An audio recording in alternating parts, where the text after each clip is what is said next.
Honk. Yep. All right, welcome everybody.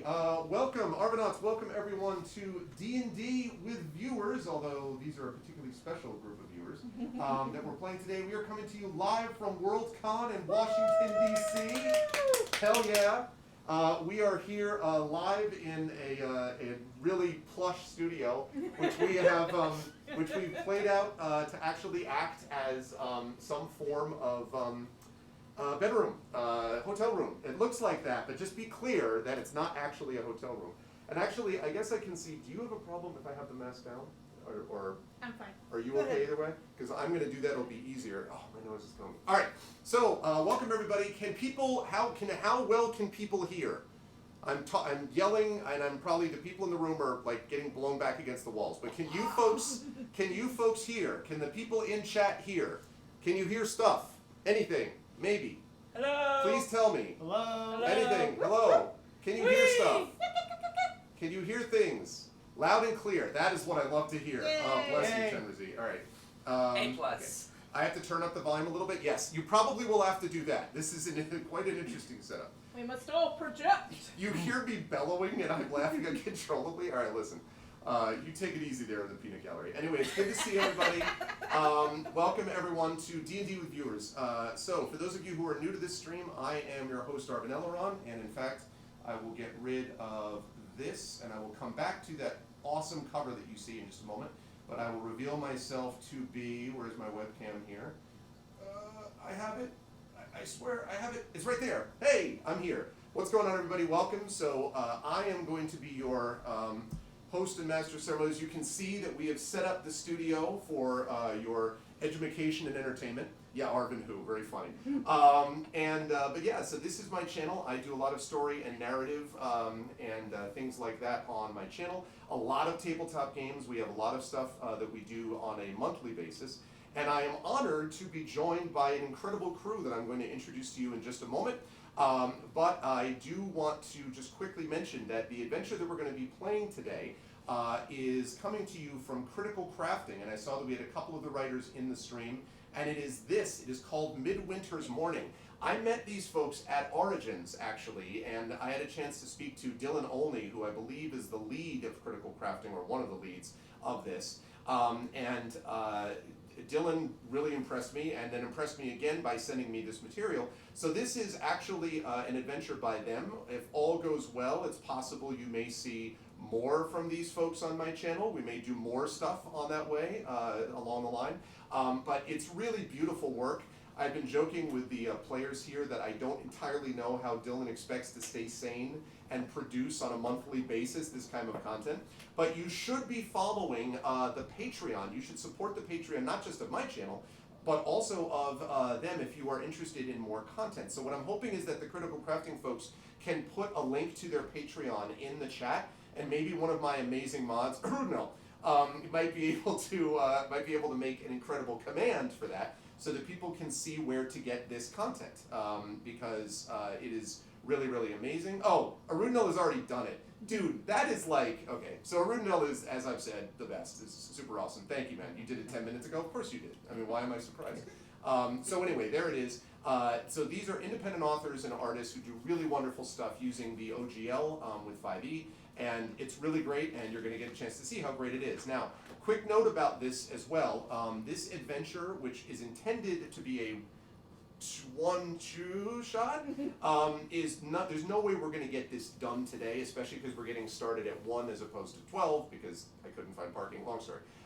So what that means is that we will definitely only get the first half of this done. But fear not, for I have asked my players, and they have all indicated with some enthusiasm that they would like to return to do the second half of this online, which they might do perhaps next month. So that is the plan. Now, who am I talking about? Who are these incredible players?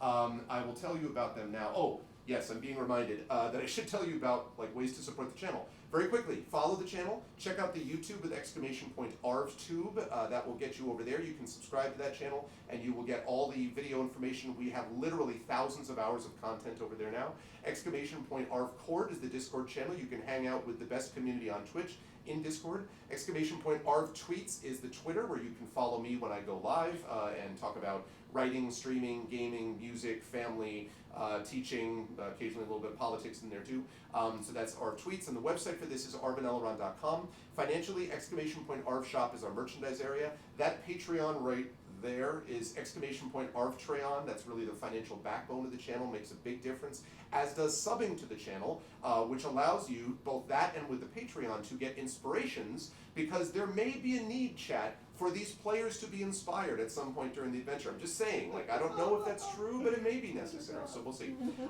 So you can do that with !ARV, and then the web, and I talked about subbing. Publishing, !Acres for my graphic novel, !Library for Tales and Tomes, The Forbidden Library, my 5e adventure source book from Alligator Alley, and !Gray Shade KS for my Gray Shade Kickstarter, about which more details later. And lastly, as we always say, !BLM, Black Lives Matter. It's extremely important to affirm and assert the significance and importance of Black lives, and we will continue to point that out as long as the channel is going and as long as it is necessary.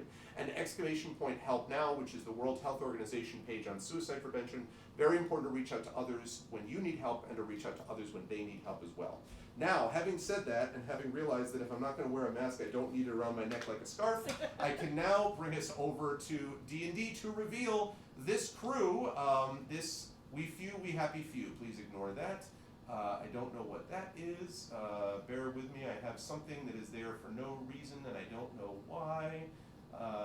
It's not that. There it is. Okay, good. Now we just got that. Sorry about the extra stuff that we didn't need. Okay, so we can move that over and change that. That's the dice roller. Never mind that. Okay, so here we go. We have got our wonderful crew before you, as you can see, and I'm going to begin with the gentleman who is a 2-time, this year alone, Hugo nominee. And that, of course, is known to the people on Twitch. And you can find out his real name because I just outed him because of 2-time Hugo. I don't think it's that much of a secret. But that is Prince Justin on Twitch. And hi there. Prince Justin / Paul, do you want to talk a little bit about yourself briefly, and then who are you playing in our Okay, I am Prince Justin. I am a 2-time Hugo loser this con. I'm frequently in the comments at Arv's channel. I am playing a Tempest Dragonborn cleric blue named Elurhim Bluewater, and I got to keep these other 2 in line. Yes. Let's see how this goes. That is basically the goal, and I have no doubt that will be super easy based on our discussions pre-game. I don't see any reason that will be an issue. Okay. Moving right along, thank you. It is a pleasure to have Elurhim Bluewater with us in the player form of Prince Justin. Moving right along, the next person down on the column is someone who should be at least somewhat familiar to those of you who watch D&D with Community D&D, the Shadow Crew. Rock God pointed out to me that I've now met 40% of the Shadow Crew, because of course I've met Rock God in person, and now I have met on Twitch Triffid Mets in person. So welcome, Triffid. It is a pleasure to have you here. How are you? Do you want to talk a little bit about yourself and who you're playing today? Okay. I'm good today, feeling great. I am sorry to be hiding behind a mask, but my family has some risk factors, so it goes. I'll just have to do it with body language. And if you want to see my face, you can catch the Shadow Crew playing sometime in January. We will resume our campaign against the Dragon of Ice Spire Peak. Yay! Huzzah! Yes, very exciting. I cannot wait to see, because Shadow is getting a whole new rig and everything, so it's going to be awesome. Okay, and then last but certainly not least, we have a new person to the show. I didn't ask you. I didn't get who you're playing. Yeah. See, I only care about you. That's the thing that matters. I'm about you. I'm sorry. Who are you playing? I'm playing Vivian the Victorious, a halfling Battlemaster fighter. Vivian the Victorious, a halfling Battlemaster fighter. Small but deadly. Yeah, we talked about like a lot of damage in a small package. Like very distilled damage, like right.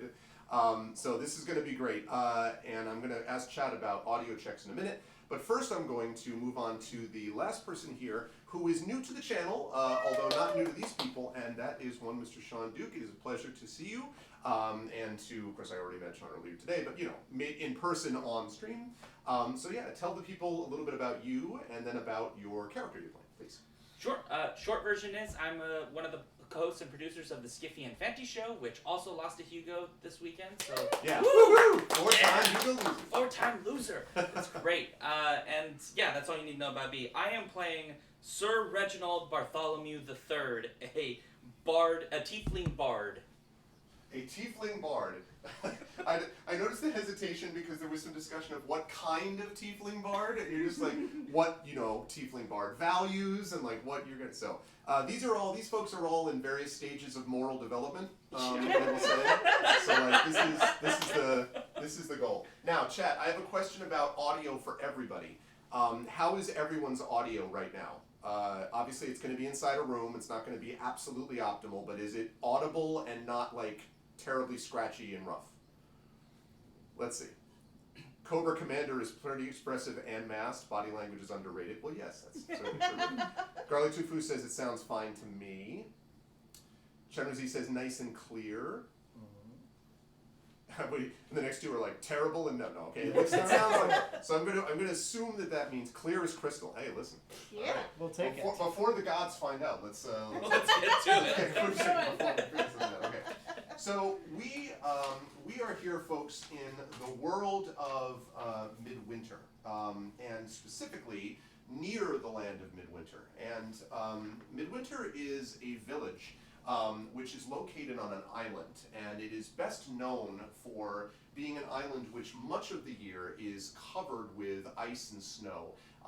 And there are basically a few months during the year when the snow recedes, and when the gray island and the coniferous trees on it, it's very beautiful, think very Norse, in feel, rises above the level of the water, and they go forth and they fish, they do various forms of, I think, whaling and stuff like that, and are able to make a pretty good living for themselves in that 3-month period. And then the winter comes like a truck, right? Like a medieval version of a truck, and makes it incredibly cold and icy, but the people of Midwinter do what they can to keep the spirit of Yule in their heart, and do this inside their various places, their houses when that happens. You folks are not actually at Midwinter yet.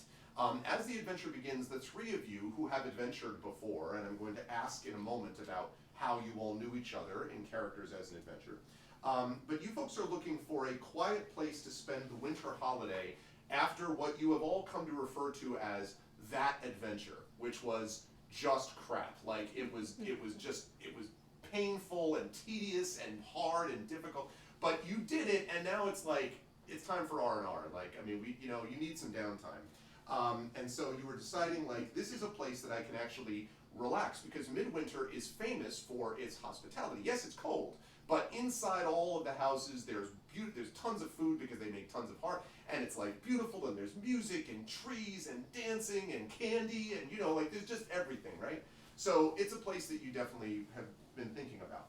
So before we talk about how you actually get to this island, which is how we're going to launch today, I want to ask how the three of you knew each other on this event. Like, how did you get started as an adventuring party? Because, chat, these folks are level 6 to begin this. This is not a level 1 adventure. These are experienced level 6 adventurers. So, tell me, and any one of you can go. Like, how did you find each other? He's got it. I knew you because I once saw you kick some butt. And then I kept singing for you even though you didn't necessarily like it. And now you're just stuck with me. I'm like a wart that just follows you around on all of your adventures and is now part of the party. Well, it doesn't hurt to have a little bit of appreciation now and then, and it gets tiresome singing your own praises. So he takes care of that for me. Yeah, it's a mutual. It's sort of symbiotic. I wouldn't quite call it mutual. So, okay, but then how did Alorum, keep it, how was Alorum, who's clearly the keep them in line crew? Because these two got into a bar fight. Okay. And so I had to keep the watch off of them, so I mean, they were fighting the rest of the bar, so I basically sat on you and dragged you down, and... the rest of the bar deserved it. We still debate about that to this day. They deserved to have their chairs broken and their tables overturned. You know how much money that cost me? I'm still paying off that for the repair. Are you still theoretically on the run from those people. Like, I mean, like We don't technically- go back to that Yeah. city. There's We an just don't. there's an outstanding ticket, like somewhere there's a warrant for your arrest on a wooden board. I mean, somewhere out there is like a Dog the Bounty Hunter type trying to find us. You know, with the mullet and everything. Right. Yeah. All right, so you can see that this is definitely, and this last adventure, incidentally, what was the? And I'm going to ask one last time, and then I promise you'll get more adventure from me. But what was the last adventure that you all went on that was that adventure? I'm going to say that Lauren was the one who first heard about the adventure, but like, what was it? We were raiding this jungle tomb dedicated to an evil god that Bahamut told me we should take down. Unfortunately, we're only 3 people, so when the cultists swarmed and the snake people came in hordes, it turned out to be a bit of a clusterfuck, and we had to, I had to shoot lightning and we had to beat a retreat. We were going to go back, though. I know you hated the heat, but we're going to go back. You know, it's not even the heat so much as The the humidity? mosquitoes. Well, yes. I hate the mosquitoes in that swamp, and they're everywhere, and you can swat them away, and you can, dispel them for a while, but they just keep coming back, and Scales help. well, yeah, you don't mind the mosquitoes. I mean, I'm not that bothered, and I find it amusing that you point at me as though I'm the one that didn't want to go back. I actually wanted to go back and steal all their stuff. It's more important to destroy the cult rather than to loot them. I think bankrupting cults is the way to go. The economic effect. So what I love about this is that you folks were so sick of like hot weather. You're like, where do we go? Midwinter. Yes, There's like no exactly. mosquitoes in We Midwinter. want So a cool Yule. and so you have made your way to place close to Midwinter. But the problem is you still got to get over to this island, and so that's where we begin. You pull your clothes close about you as a bitter wind whips off of a black expanse of water. 3 dead mosquitoes fly. No, I'm just kidding. It's the so twi- refreshing. It's so nice. The twinkling lights from the windows of a far-off island town are barely visible through streams of sleet and snow. There's a single ramshackle building which is sitting near the edge of the water on the mainland, leading out to a dock. Its windows are dark and half covered by drifted snow. The sky is lit by dancing green lights which swirl slowly like a fine cloud of mist in the sky, and dozens of small vessels have been pulled out of the water up onto the shore and covered with tarps to prevent the ice and cold from damaging them. However, one small ship remains in the water. It rocks dangerously in the fierce wind, and a penguin dressed in a captain's uniform clambers out, holding a torch in front of him as he squints into the dark. "Hello! Is someone there, mainlanders? I'm in desperate need of brave souls. The fate of the children of Midwinter is at stake." Now I want to emphasize, for chat and for you, that this is a penguin. It's in fact a penguin. It has an eye patch, and I even have a picture of it, which I don't have here, but I'll have to show you elsewhere. All right, you are forbidden to look at anything else other than this. I will show this to chat as well. But first of all, I will show it to all of you. This is who you see. He's a pirate penguin. He is a pirate A penguin. pirate penguin. He has an eye patch and the whole bit. Chad, I will show this to you as well. How does he hold a sword? He Does he have does he have like an opposable thumb? he has a flipper that he curves around, because you can see that the sword is actually like a cutlass, right? So it's got Right, that. it's one of those with a guard so on just it, like- so you can. Oh. Yeah. So I'm there you actually go. impressed This is- by that. Way to go, penguins. Is Yeah. That's what we've got. Is it Very like painfully. a knee-high Adeli, or is it like a 5-foot emperor penguin? He is probably a little shorter than an emperor penguin, maybe about 3.5 feet. Okay. And he's got a scimitar, and then he's got this eye patch. He holds it like a badass. That is 100% true. Yes. And in fact, I think I can fire up this picture here. Bear with me for 1 second. In my home effect, there will be no such problem of doing any of this. However, we are having to work slightly with these conditions. So give me 1 second, and I will. I do find it amusing that we just don't have a problem with this when we should be deeply concerned that the penguins might be taking over the world. I mean, If they Yeah. learn how to use swords, what else are they going to learn how to do? I mean, that's a future problem. actually, what you can do for me, since you asked that question, Reginald, is can you do me a favor and can you do a nature check for me to see if you can understand what exactly would cause this thing to do what it does. Well, I rolled a nat 20. Nice. You know all things about this thing. I know everything about light penguins. pours from your face. Penguins. It's like the slime molds from last Yeah, night. Oh man, the slime mold references were something else. Oh boy. So here we go. Bear with me, chat, whilst I quickly capture this. Great. So natural 20 is a good start. Okay, so what you know about this creature who I'm about to show on stream in a much greater form. Like now, there you go. Look how freaking awesome that is too. Like that transition. Haha. Okay. So, what you know about these creatures? There we go. I love that picture. So what you know about these creatures is that it is possible for druids in the wild to awaken creatures from their position of kind of animalistic state. Not unlike, to jump out of game for a second, in Tolkien, the elves actually awaken the Ents, awaken the trees and make them into Ents, right? Or the shepherds of the trees come from the trees originally.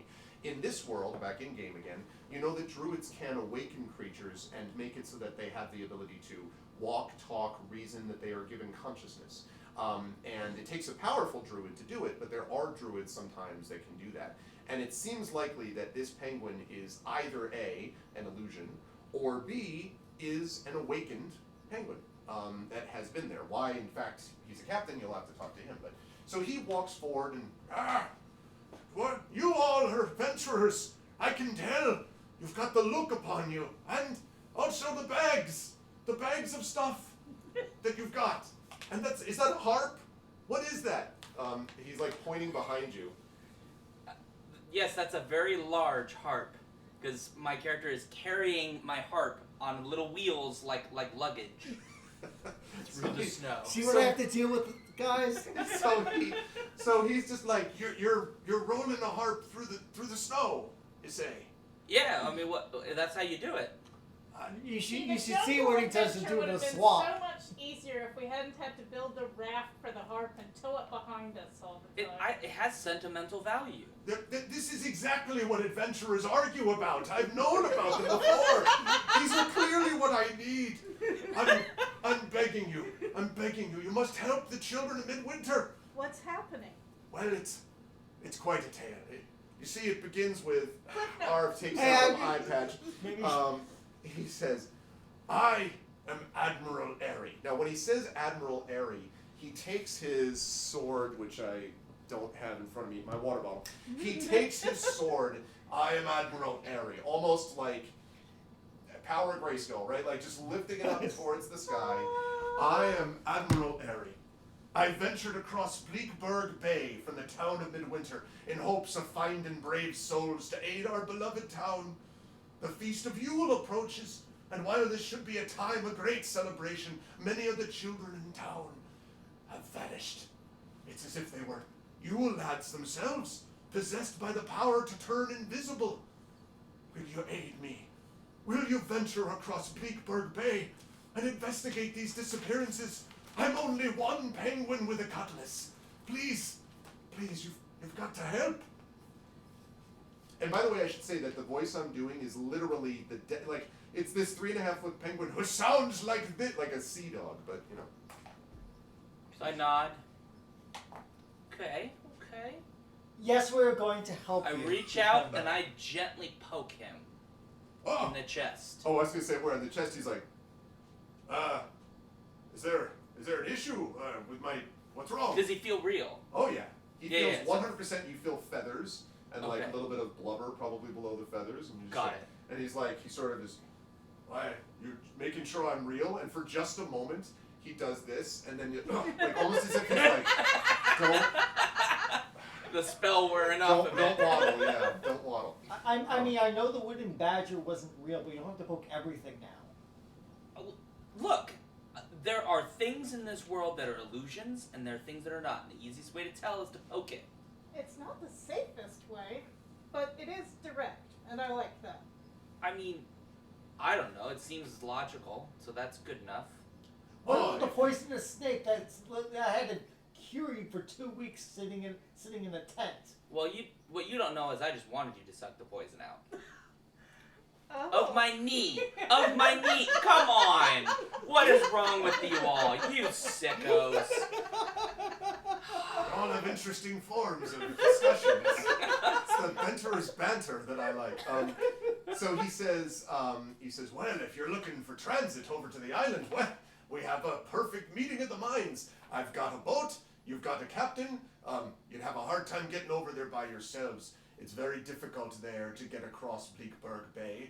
There are all kinds of stones and rocks and sharks and other creatures. There's lots of things there. The only thing we don't have in any quantity at all is insects. But everything else, we've got plenty of. Praise the God! Yeah!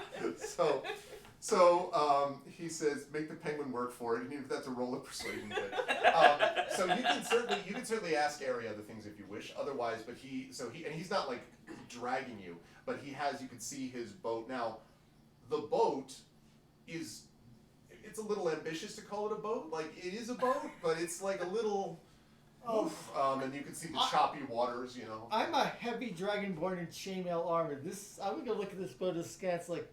Am I gonna sink in your bay? It's fine. I've carried far more than you weight-wise. I promise you by Admiral Airy, and he lifts his sword again, that you will make it to the other side. Possibly alive. You'll make it, though. You'll definitely be there on the other side. I'm feeling gonna have to go start swimming again. You know what happened the last time? So you're an admiral. Aye. But an admiral is in charge of multiple boats. That's and right. You have one that... Only here. I can't bring them all over. We have a whole fleet of them over at Midwinter. But do you have better boats over there? What do you mean?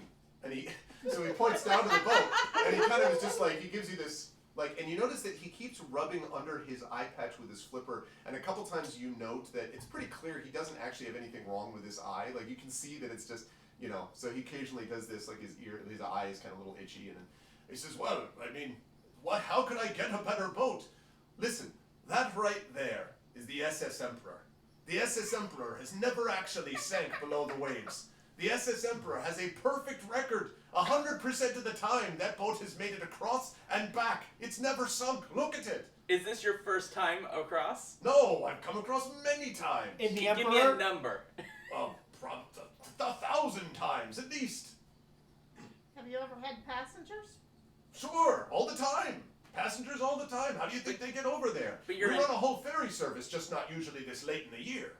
I knew I should have learned water walking. But you're an admiral. Yeah. Which implies military service. Well, that's absolutely right, and he holds forth. That's absolutely correct. Military service. Oh, God. He says, I just like your harp. It's a tool of your trade, and this is the tool of mine. But you're offering tourist service. Well, I'm offering to help you get over to the island. To help him. To help with the me. kids. Help me help you to help me. Look, we're gonna do it, but we just have to ask questions. Oh, this sure, is a of course. requirement. I That's why I understand. got the name Sir. I don't know. That boat looks a little small. I think we might have to leave your harp behind. No. You've got other instruments. You've got drums. You've got. You have drums. Yeah, I've got really nice drums. That'll be perfect. We can do that for the stroking of the oars. Doosh, doosh, as we're rowing across. Who's rowing this Well, I thing? mean, all of us are. I've got to be able to steer the boat and control the boat. How'd you get the boat across in the first place? Sir, I am an admiral. Oh, good God. Oh, God. I love how we've just entered like a claymation story. Let's go for it. Like, this is Red Nose. I mean, chat, would you trust this guy? The harp has more wood than the boat. Like, Maybe that'd be right. Not Oh, wrong. man. Not wrong. So he says, I'm more also happy to tell you more on the way over. It'll be a bit of a long journey, and we'll have something to keep us warm. It is, as you can tell, a little bitter. It's slightly warmer than normal for this time of year, and I mean, it's freaking freezing already. But he's like, oh, it's a little bit, that's why I don't have my full coat. But in the boat, I've got cold weather gear. In fact, I've got, he counts with a flipper. Oh yeah, 3! I have 3 suits of cold weather gear for all of you.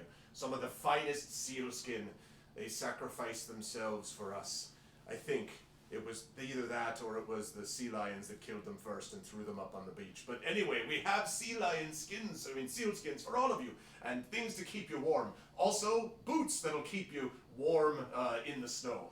Midwinter is well named. The island you're going to is known as Brittle Frost Isle, and they don't get that name from having something silly like mosquitoes on it. I mean. I find it a little suspicious that he knows about the mosquitoes. Like he's got information he shouldn't have at this point. Are you accusing me of metagaming, sir?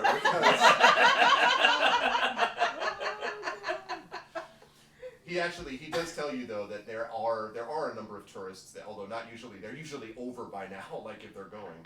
But there are tourists that come from different parts of the world, and a lot of them do, jokes aside, come because they don't want to deal with the freaking heat all the time, so they come to the place that it's the farthest from. So there is some of that.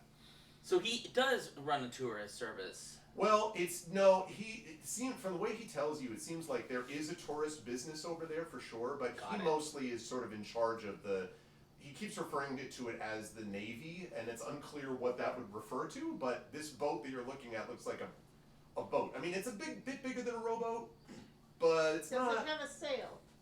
It does have a sail, which is currently lashed, you can see, to the mast, though. The boat is tilting back and forth because the wind is whipping across the water. He says, I can see the wind, and he puts a flipper in his mouth, holds it up to the wind. I can see the wind is coming to the north. Icicles forming on it. Yes, exactly. The time is coming. He literally puts it down and claps it so that the ice comes off. So he's up there for 3 seconds. And we need to head across if we're going to save the children, which is my sacred vow. I have promised the fine people of Midwinter that I will not let those children fall. Yes, he says. Look, I know this is dodgy as heck, but we've been in worse situations before. I mean, he's not in a cult. He's just a talking penguin. I mean, on the scale of things to worry about, that's pretty low. Well, we're obviously not going to get our Yule vacation until we solve this problem for these people. So, let's go. So we have to do this one job so we can have vacation. It's All right. one last job before our vacation. Is there a little ramp into the boat? Yes, actually, there is a piece of wood which is on one end of the boat, and as the boat sort of tilts back and forth, the wood is and so as he kind of brings you down to the boat, he says, all right, now just be careful walking over, and I'll help. And he holds out a flipper. Now he is probably not even as big as Victoria is. Vivian is, sorry. And so he holds out a flipper, Vivian. So he's there. I mean, he's ready to, whoever needs help to get on the boat with his flipper. All right, I grab my harp, tilt it over, and I start rolling it up the ramp into I'm going the to have boat. you make a dexterity check for me, please. Oh, please, yeah, let me do a Stand dex over. tech. Yeah, dexterity. Oh, I could do this. What are you, -2? No, I'm a +6 on it.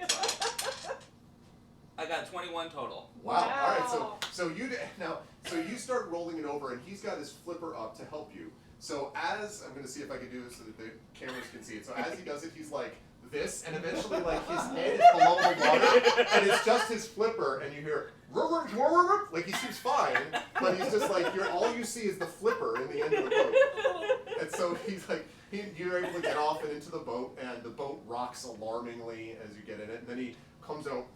That was excellent, as he comes back up out of the water. All right, I think we've got you. You might want to stay in the center. Just keep that thing in the center, all right? I do, and Don't I start move it playing. aside. Okay, so you start playing it. I will say that as you are playing it, the notes sound crisp and clear, but the harp strings themselves are like, ow, ow, ow, ow, ow, ow, ow, because they're really cold and taut, right? And somewhat frozen. Is my harp sentient? No. You are saying ow. Oh God. Because it feels. Sentient up. I should have just said yes. No. You tell me it's your harp, but no. It's you're you can feel pain on your fingers, is what I'm saying. Oh, that's worth it though. And I'm playing a sea shanty. What's that sound like? Don't make me sing this. Sing the song. You were beforehand. How many toss a coin to your Witcher did we get? Well, look, I only know the one line from that song, so you're just gonna have to deal with it. Okay, so this song, oh god, I've made a mistake in my life by doing this to myself. You chose the bard. I did choose the bard. Well, we're going to sea because we like to be outside in the cold.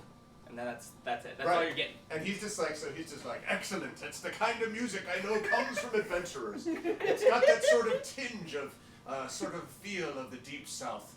I remember in the ancient days, in the old days, before I had my great awakening, I remember feeling the warmth, and there was my mother above me, holding me cold.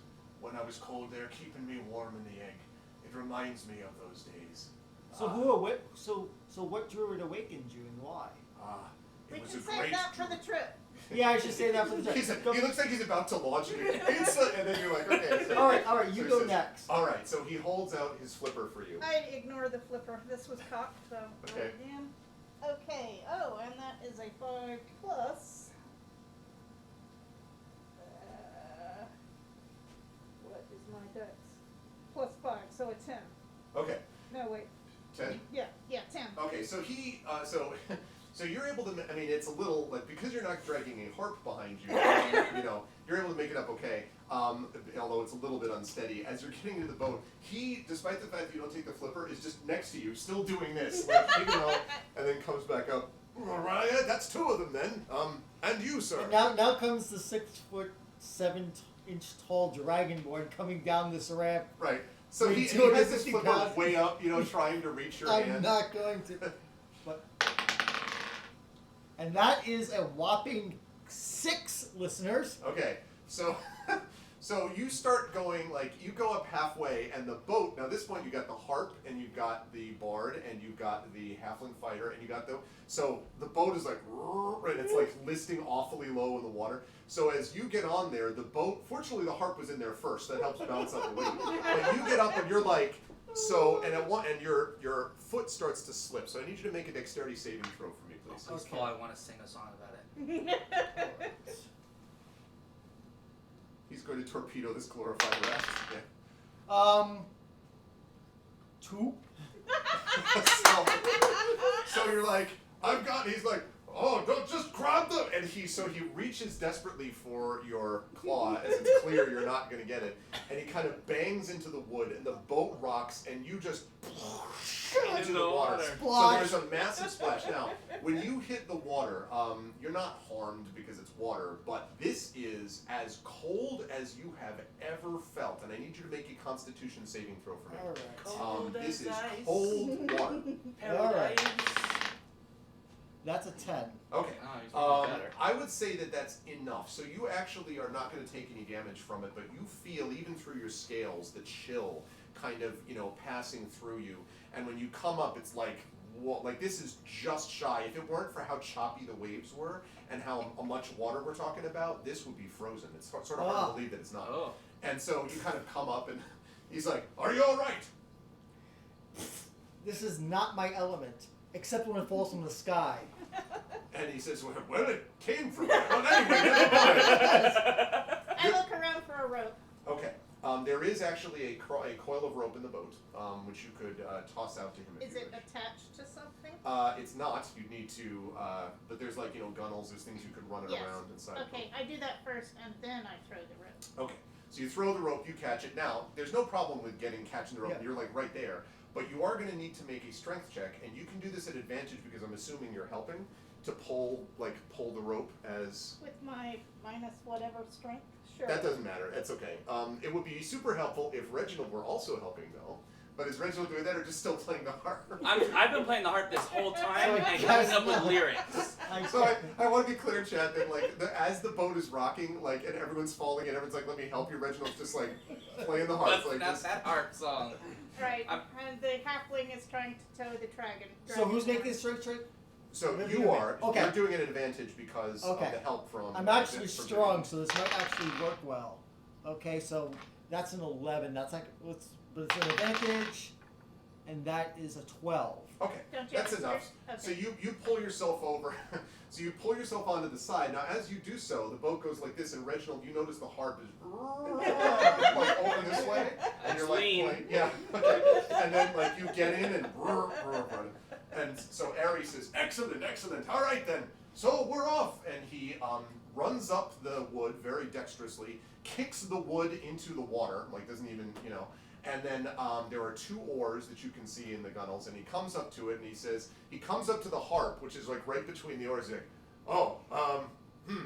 and then he looks, and so he says, excuse me, and he takes the oars, and he puts them right through the strings as they're playing. So he's just like, excellent, that'll hold it in place. Can you move this back a little bit? So like, the strings are like bouncing against the wood of the oars, and he's just like, I can't. He's like, all right, I'm gonna see if I can try the sail. And he Reginald, big smile on his, breathe, Reginald, breathe. So he lifts the sail all while you're sort of still got the scared expression. And the sail, he said, perfect. He's like, no, just need, oh yes. And then he lashes the rope to the top of the harp, and he says, that's excellent. That should get it done. All right. Well, off we go. And he pulls the rudder, and off sails the boat into the bay. Into the bay. Now, the boat, I like Reginald's expression, is not changed the entire time. So, the boat is quite rocky, but because it's so low, it actually doesn't rock as much once you're out in the water. That's the good news.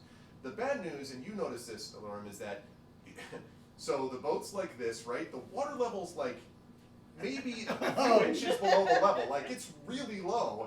And you're sort of staring over. And I would like both you and Vivian to make perception checks for me. Reginald, I think, is still staring in horror at the harp. I'm about to break something. +2. No, he did not break the harp, apparently. He just put the horse No, but I'm 17. gonna have to retune all of those strings. That's that quite you right, guys yes. Yes. I got 17. 17? 11. Okay. You don't see this, I don't think, but you do. As you're looking over the water, something huge and dark, like underneath the boat. The boat doesn't move at all, and Ari doesn't react at all. Just, seems to be humming to, going to your penguin. There's something malevolent in this water. Oh, that's fine. Occasionally there are these rumors of sea worms and sea creatures, but we've never seen any. And again, I you see them. know what I saw. Oh, God. What kind of captain are you? He says, I hope a good one. Ha ha ha. And he's still, by the way, holding the rudder with one flipper, and then he's got his cutlass as if he was lighting the way with his other. And he says, I am a captain with a lot of experience, laddie. That's what I am. I've been sailing this water here in Bleakburg Bay since I was barely out of the egg. Right after my awakening, you might say. I knew that it was more for me than just swimming through water. I needed to be able to command ships, and that's what I've done. And that's what all of you are. You might say you're my crew, just temporarily, of course. I only really serve my effective. God, thank you. he And says, sometimes these two. I've heard that about you, about clerics that serve their god. Do you think that the gods really are paying attention to us down here? Do you think they look after their own? And before you answer, you hear the dark shape again. Yes, I do. I am a devoted cleric of Bahamut. He the holy avenger, and yes, he guides my actions and points me where I need to shock my enemies and his enemies. I hope that's true. I don't know whether these are their enemies, but whether the enemies are the ones that you'll need to shock, as long as we can find those children. Okay, so tell us about these children. Well, there are 3 of them. You see, they started to vanish just a few days before the celebration of the Feast of Yule. That's what everyone goes over to Midwinter to be a part of, you understand. There's food, there's dancing, there's cake, there's fish, there's cake. Did I mention the cake? There's also candy. There's no insects. There's no insects at all, but there is cake. And there's so much stuff. It's wonderful, and the children love it. And yet, they started to disappear. Oh, it's been nearly a week since the last one was taken. The first one vanished, maybe 2 weeks ago. And there are 3 gone so far. And there's rumors throughout the town about who did it. Have you considered the possibility that the children have been baked into the cakes? Because No. it's a cultish festival. Oh, but cultish. There's nothing cultish about it. I don't know what you mean. These people are completely and totally devoted and obsessed to one thing. What says cult about that, I ask you? We should have picked a different vacation spot. Yeah, no kidding. What is going? Oh, we're in deep trouble. But we are going to solve this problem, and then we're going to go to a tropical beach. And again- No, we're not. We're not. Oh, Yeah, that's right, mosquitoes again. Right, you're right. He says, oh, sorry, go ahead. I assume you said search parties? Absolutely. We've sent several out, and all of the search parties have come back, but none of the children. Some people think that the children were spirited away by one of the Yule lads, but that's nonsense. It's just a story. What's a Yule lad? Yule lads? Well, they're fairy folk. They're the fairy folk that from children's stories. They cause mischief during the holidays, but it's just things that penguins say to keep the chicks in line, as they say with my people. Are all the people on the island penguins? No. There are some other awakened creatures, but no, I am the only penguin admiral that Midwinter possesses. Sword. Most of us are human. Most of them are human, and a few others there, but there's only so many. Of course, there's many penguins outside and around the island. I've tried to talk with them, but they seem mostly interested in fish. I haven't been able to get them interested in cake. It's amazing. Just for clarification, you said Yule lads, or did you say Yulets? I said Yule lads. So it's Two words. It's Yulish lads. Right. As Like- in Y-U-L-E, Yule, and lads. L-A-D-S. Got it. Okay. Right. I wanted to make sure that we meant lads and not. But you said they were like fae folk. That's right, faithful. Well, at least that's what the tales say. I've never seen any of these, you understand? I think it's nonsense in stories. Well, The to more be, logical to be thing, I mean, fair, you missed many things at this point. well, I mean, I don't know what you mean. I think everything seems fine, and, I managed to see all these things, and he kind of ties the rope to make sure that, it's steady on the harp. And he says, it's all fine, and, besides that, I mean, it's not many dangerous things on Midwinter, besides the Yorton trolls, but, I mean, why would they run into the Yorton trolls? A few fools in the town think that the children may have gotten taken by trolls, but really, we haven't seen a troll in, at least 3 weeks. I mean, why would they possibly have any connection? This is definitely bad. Are there any other, shall we call them, suspects besides the Yule lads and the Ortan trolls? Well, I mean, it depends. The children tell each other tales about an ogress that eats children called Grilla. But really, who calls themselves Grilla? Next thing you'll say that there would be awakened creatures. Anyway, so some of them talk about that. And then there's others who say that it might be Mary Lewid who's come herself. Mary Lewid. I saw that creature once, deep in the mist it was, but they never came any closer. And they just sort of fall silent. You're super dramatic. I think it's important. Listen, you have to understand. People see me and they think they call me cute. They think, oh, look at you, and they ask me to, and he starts to do this, and there's like, move around in a certain way. And they need to understand that I deserve respect. That's how I earned this cutlass. I didn't just get it for show, There's been blood spilled on this cutlass. Recently, Mila says, and sort of glares at you, and then flips up his one eye patch to reveal an obviously good eye, and glares, and then puts it back down. Got it. So you're concerned about being cute. Well, I will just say, since you've treated my harp so well, I'll let you know that I don't think you're cute. Thank you. I think you're tasty. And I pull out from my rations a little bit of jerky and say, by the way, penguin jerky, delicious. And I start And he cheering. sort of looks at you and he says, Reginald, no. Did you just shush me like a dog? This is the first time I've done it this week. So he kind of is like, I don't follow. It's just the harp. He's very protective about his musical instruments. He's what's the word you call him? Artist. That's right. Thank you. And an Artist. artiste. Artiste. I find that art's extremely useful, and music is important to tame songs to soothe the savage beast, or in this case, to hold my sail in place. And I'm most grateful. Without your harp, we might not have made it. You obviously are a man of taste and refinement, and I can see that from the way that you played the harp in the first place. It's a beautiful instrument. He reaches out with a flipper and he touches a string, but because it's got the oars, it's doink, and he's like, beautiful, just beautiful. And he goes back to the runner. Now, the black shape that I've been referring to has been kind of rocking back and forth here. That got dark real quickly. Yes, Yes, it did. It sure did. It sure did. Okay, You now know, the it's other funny. thing is, I'm little, but I've never had any trouble with people taking me seriously. I say. No, because Clutching my you just sword whack and my anybody you cutlass. won't. Yeah. Well, yeah. I mean, that's what it takes. I understand. I mean, It's so really the best way to get respect is to, a little bloodshed does wonders for that. It's and true. also electrocution. And then you turn them into jerky. he says, I know that you said that you've been, now this is about maybe like 45 minutes into the trip, and you can now see the twinkling lights definitely look closer. Not that close, but closer. The shore, of course, is far behind you, and at this point, Ellerim, you're pretty sure you've seen several of these dark shapes at the same time going below the boat. There's a And cargo boat. yeah, there's just several of them kind of swirling around. Has he And- told anybody else, or you just? I definitely told Vivian. Yeah. You're too busy upset about your heart to tell you. Oh, thanks. Okay, so That's it. that's probably smart because I'd poke it.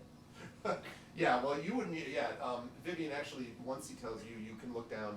You do see a couple of like black shadowy shapes, but they do seem to be focusing for some reason on Elrim's side of the boat.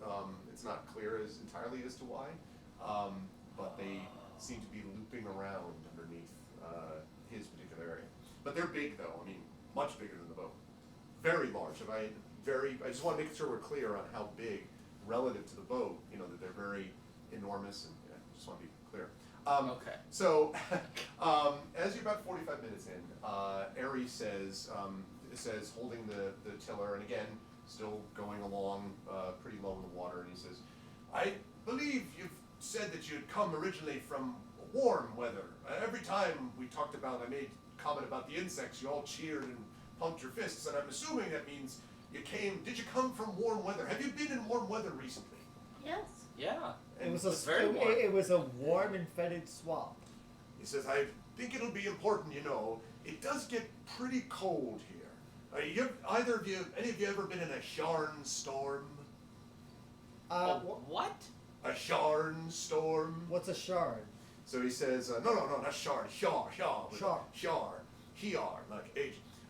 He eventually spells it out that it's Hjarn, which none of you have ever heard of. A Sharn storm. He says, those storms will freeze your blood. They'll turn you into a frostborn, they will, and you don't want that, friends. Oh, the world comes about those who've been touched by the cold. Frostborn, they call them, and some of them they call chill-touched. Eye patch. Eye patch. Does it just mean like you become undead but very cold? With the chill-touched? Yeah. Well, you have to talk to them. There's actually a chill-touched one who's in the village. He's a guard. They keep him out there because he's not affected by the cold anymore.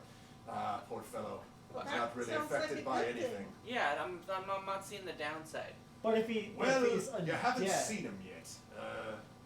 Well, is he just like, what? Has he got like spider webs in his face, or is he well, kind of blue?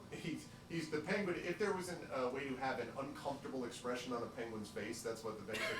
I kind of don't. Well, you see, you just have to see. The frostborns are the one you really have to worry about, though. They've got big, bristling spines of ice on their backs. They can freeze you solid, I'm told. Although that don't stop people from hunting for their hides. Their spines make great weapons, you see. If I were ever to let go of my spines? one great shining cutlass, the swordfish I call her, well, the next step would be to get one of those spines. They're super strong, super powerful, amazing weapons. You just have to kill a frostborn, which is almost impossible. But if you get it, then you get the spine. It's an amazing time if you can find one, I'll tell you. Your island sounds horrifying. Whoa! You're just like collecting, like these poor people out there just minding their own bit. You're just ripping out their spines. No. They're creatures. They're deadly. They're dangerous. You're They're not, a creature. You're deadly. You're dangerous. Well, thank you. And he sort of like kind of like nods, strikes a posing profile, and then, so he says, the truth is that I sometimes worry. I asked you before about your gods because, well, our gods are Yule. Yule is supposed to protect the people of Midwinter.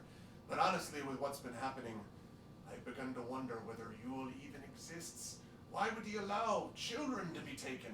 Why would he allow penguins not to have the weapons they deserve? It's a terrible time, I tell you. And that's why it's nice to hear of a dragonborn of faith. But you will bring, I have no doubt, happiness and warmth to the people. Well, he'll bring warmth. I will shock the people. Perhaps in more ways than one. Oh, God, you and your. So, as you folks are sailing towards Brittle Frost Isle, it is difficult to see more than a few yards ahead due to the dark and snow, which is obscuring the area. As you get closer, the lights become harder to see, and just the sheets of sleet, increase, and then it's just lots of snow. And it's incredible, actually, that Ari is able to navigate the dark waters at all. Like, at a certain point, you don't even know where the hell you're, directed. But he seems to be able to manage it somehow. The wind begins to pick up, and there are blistering shards of ice cut through the air that make a strange tinkling sound, like thousands of shards of glass being sifted together. And he says, Shardstorm! Ari calls from his position behind the helm. As you are approaching the island, you see this massive, what looks like, again, almost like I talked about the mist, then there's like a darkness within the mist that is coming towards you, and you hear the wind whistling and picking up, and you can see, again, these like thousands of icicles. And I don't know if you've ever been in a storm like this. I have, where the rain is going practically horizontal, because of how, that's what it feels like. Like, these icicles almost feel directed. Do you What do have you any want to- kind of spell that would make a shield or something? I don't believe I do. I have spells to make storms. Not quite as Oh. glorious as this. I need to learn how to make one of these. I can make. Bahamut, teach No, me. I can't. There's nothing I can't really help you. I'm so sorry. I can make you go to sleep. Well, then just sing something to help us stay warm. Oh, it's lovely outside when our dragonborn fell into the icy cold. Reginald. This storm, by the way, looks enormous. It looks miles wide as you're coming towards it, like just unbelievable. And so when you come into it, there is a moment, I had this experience when I was traveling in Greece back in the year 2000, of there was a massive rainstorm in Athens, and we had taken shelter, obviously. And when we came out, and this is near the side of the Acropolis, it felt to me like I had been smacked in the face by heat. Like there had just been this cold rain, and then it was over, and then just slammed. And that's what it feels like, except not heat, but cold. You're slammed with this cold as you go through it. So what I'm going to need for all of you to do, I want to stand behind Elerum so that he'll take some of the brunt of Okay, so you can. can, right. Hide behind the dragonborn. Yes. So I will ask all of you to make a Constitution saving throw, please. 11. Fudge.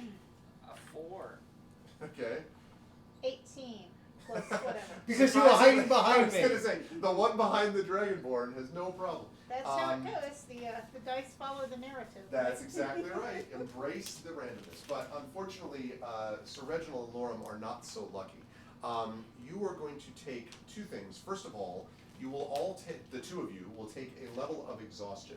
And for those of you wondering what this means, yuck. a level of exhaustion means that they will get disadvantage on ability checks.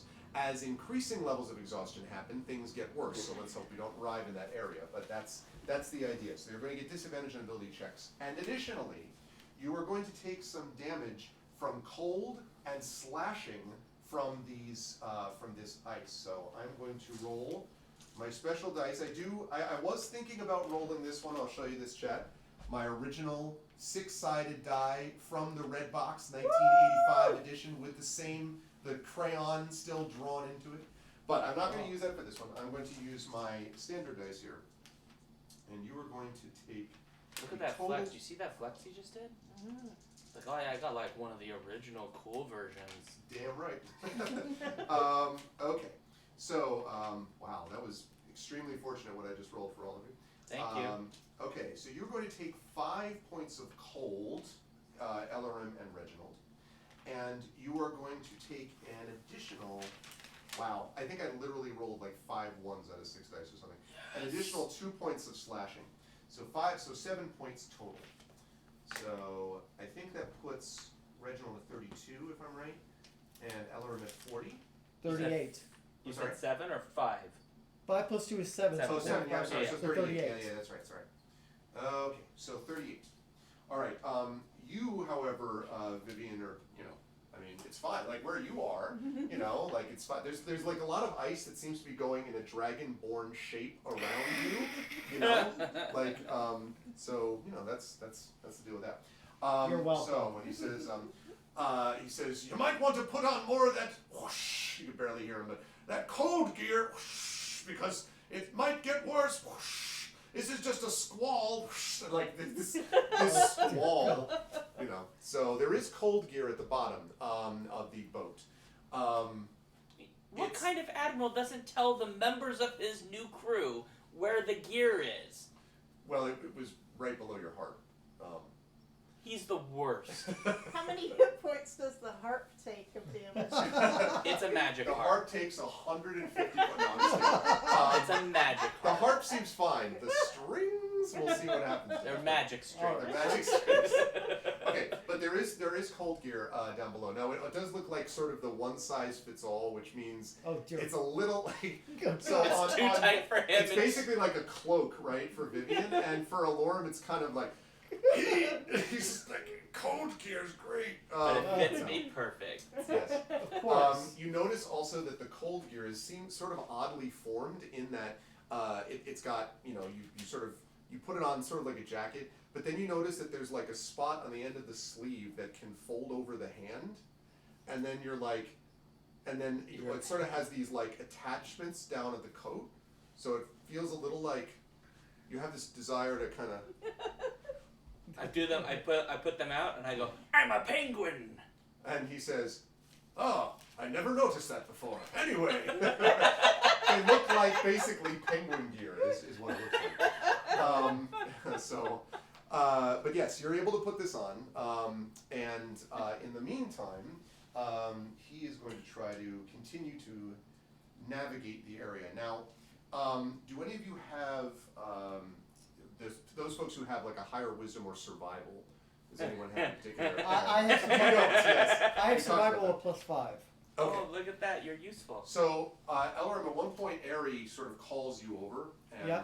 says, I wouldn't say anything to the others, but I've just noticed and I wanted to let you know, there might be possibly one of the sea creatures might be below the boat. Now, you've been talking about this for like the last Yes, hour. So he's just like, just so you know. Right? Just so I know. And he says, but I could use your help in making sure we know where they are, because I'm gonna not want to run into them, if they're down there. I can play Watchman. So what I need you to do is to make a survival check for me, Okay. please. Survival at +5. I see Rising Tides is gifted a tier 1 sub. That is Hugo Award-winning Rising Tides. Hey, Brennan! Woo! Congratulations. Rising Tides has gifted a sub to Cosmos781. Thank you very much, Rising Tides. Welcome to another Hugo nominee / winner. Brandon, much deserved, as I told you last night. Love you, Brandon. So, okay, so... Yes, survival roll was 12 + 5 is a 17. 17, okay. So he says, yes, and there are a couple times where you point out moments. There is this one moment where the two of you are, I would say, Vivian, you might be over, like, maybe helping Reginald with the harp, because of whatever, and like, or the flippers, maybe on the penguin suit. And there's one point where both of you lean down, and so only you see a moment where two large humps on either side of the boat come down, and so then you look up, both of you, and Aries sort of like, all right, everything's fine. Like, Fine, we're all fine. How are everything's you? fine here. And so, sorry for missing the first hour, so I was asleep. I can understand why you might be, Rising Yes. Tides. Welcome to a boat with an awakened penguin admiral and to these three characters. Actually, this is a good place to reset and say you are watching D&D with Viewers, a very special edition live from Worldcon, and I am joined by Prince Justin from Twitch, I am joined by Triffity Mats from Twitch, and I am joined by Sean Duke. All of these folks have had a connection to or are currently involved with the Skiffy and Fanty podcast. And it's been a great honor to be DMing for them. We are playing Midwinter's Mourning, which is a new adventure from the amazing minds of Critical Crafting, and you should support them at their Patreon, and I know they are here in chat, and I hope are enjoying these amazing players with this great adventure. So welcome everybody. Please allow me to mention Sean yes, Duke please. also streams on Twitch. Oh, Alphabet Streams if you care. Yeah, that's true. So Sean also at Alphabet Streams. Definitely follow that. I'm going to do that as soon as I get home and not in my current not when you're environment. playing an Admiral Penguin who mysteriously doesn't have other ships. Yeah. Loving it. I'm glad, Dylan. This is Well, good you've stuff. heard of Really Army good. of One. He's a Navy of One. There we go. I hope the creators aren't concerned that we're turning this into a comedy adventure. Listen, there's going to be plenty of moments of not comedy, but there is no way that picture doesn't get me comedy. I'm sorry. There's no way. I love Admiral Larry, by the way. I love Admiral Larry. He's so cool. Okay. Oh, it's fun. This is a lot of fun. So, so you make your way through, and for this one, I'm actually going to be bringing out, not because we're going to be using it for any reason, a map. Uh-oh. A map. It's that moment of the maps. So, here we go. Now, these maps, again, are available to you if you support the Patreon, previously mentioned. I'm going to show the map to chat. In fact, I think I'm going to show in full screen for just a moment. That is the map.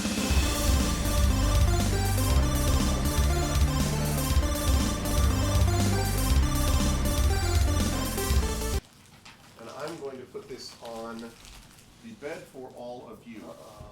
This is the boat. Now, what I'm going to ask for here is I'm going to ask people to be able to put something like, you could use like coins or like, I don't know, something just to kind of mark where you are. Those little dice would do well too. Yeah, those little mini dice would work. Anything like that.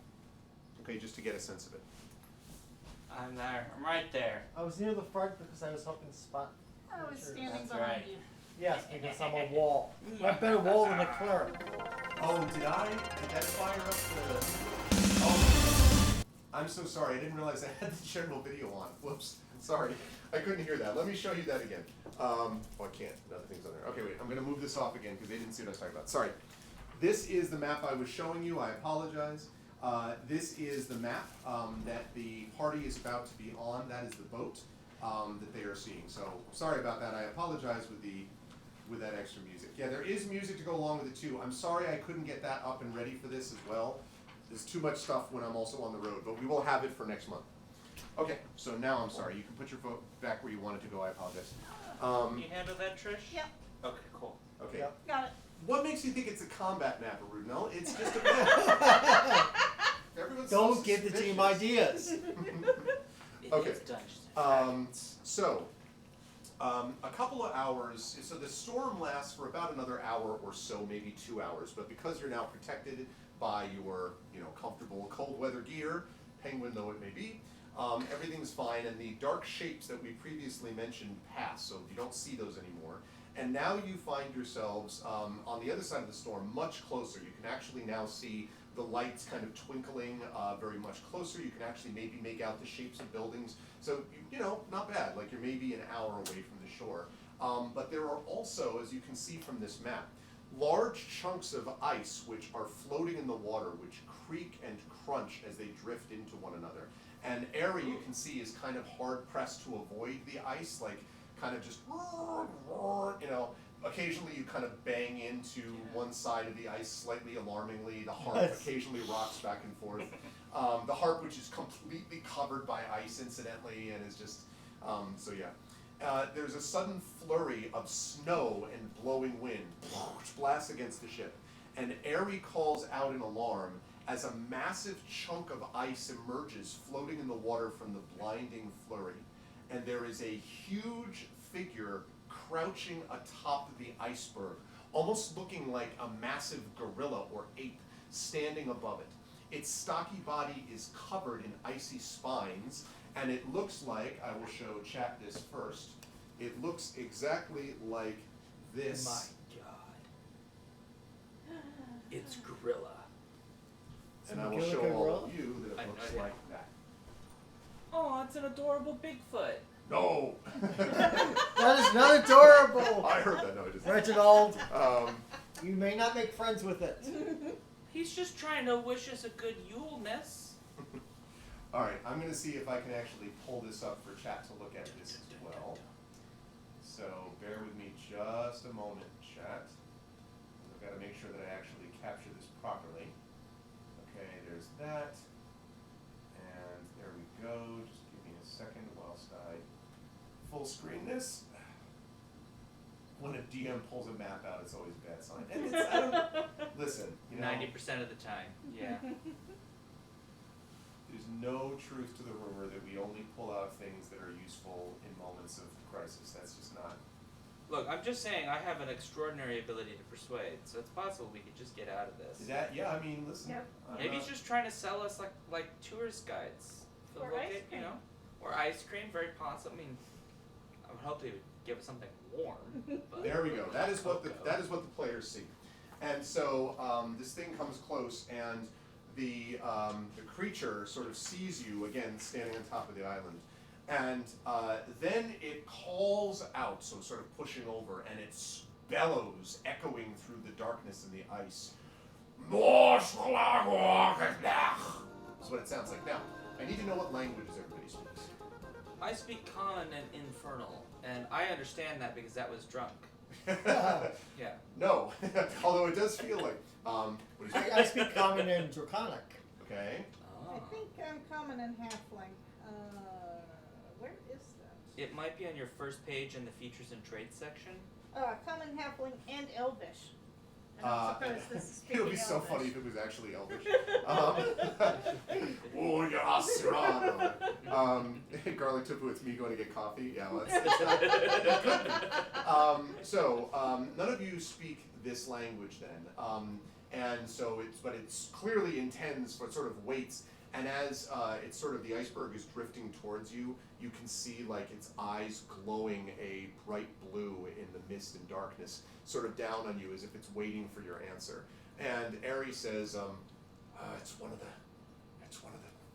Yaren I told you about.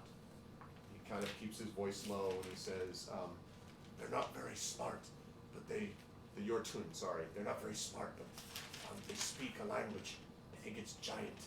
Any of you have a way to understand language or anything? And again, the thing goes, roar for Skarmoth, wash I have tongues. Hey, do you speak common? Tongues does? I can't remember. Is that what Sort tongues of does? glares.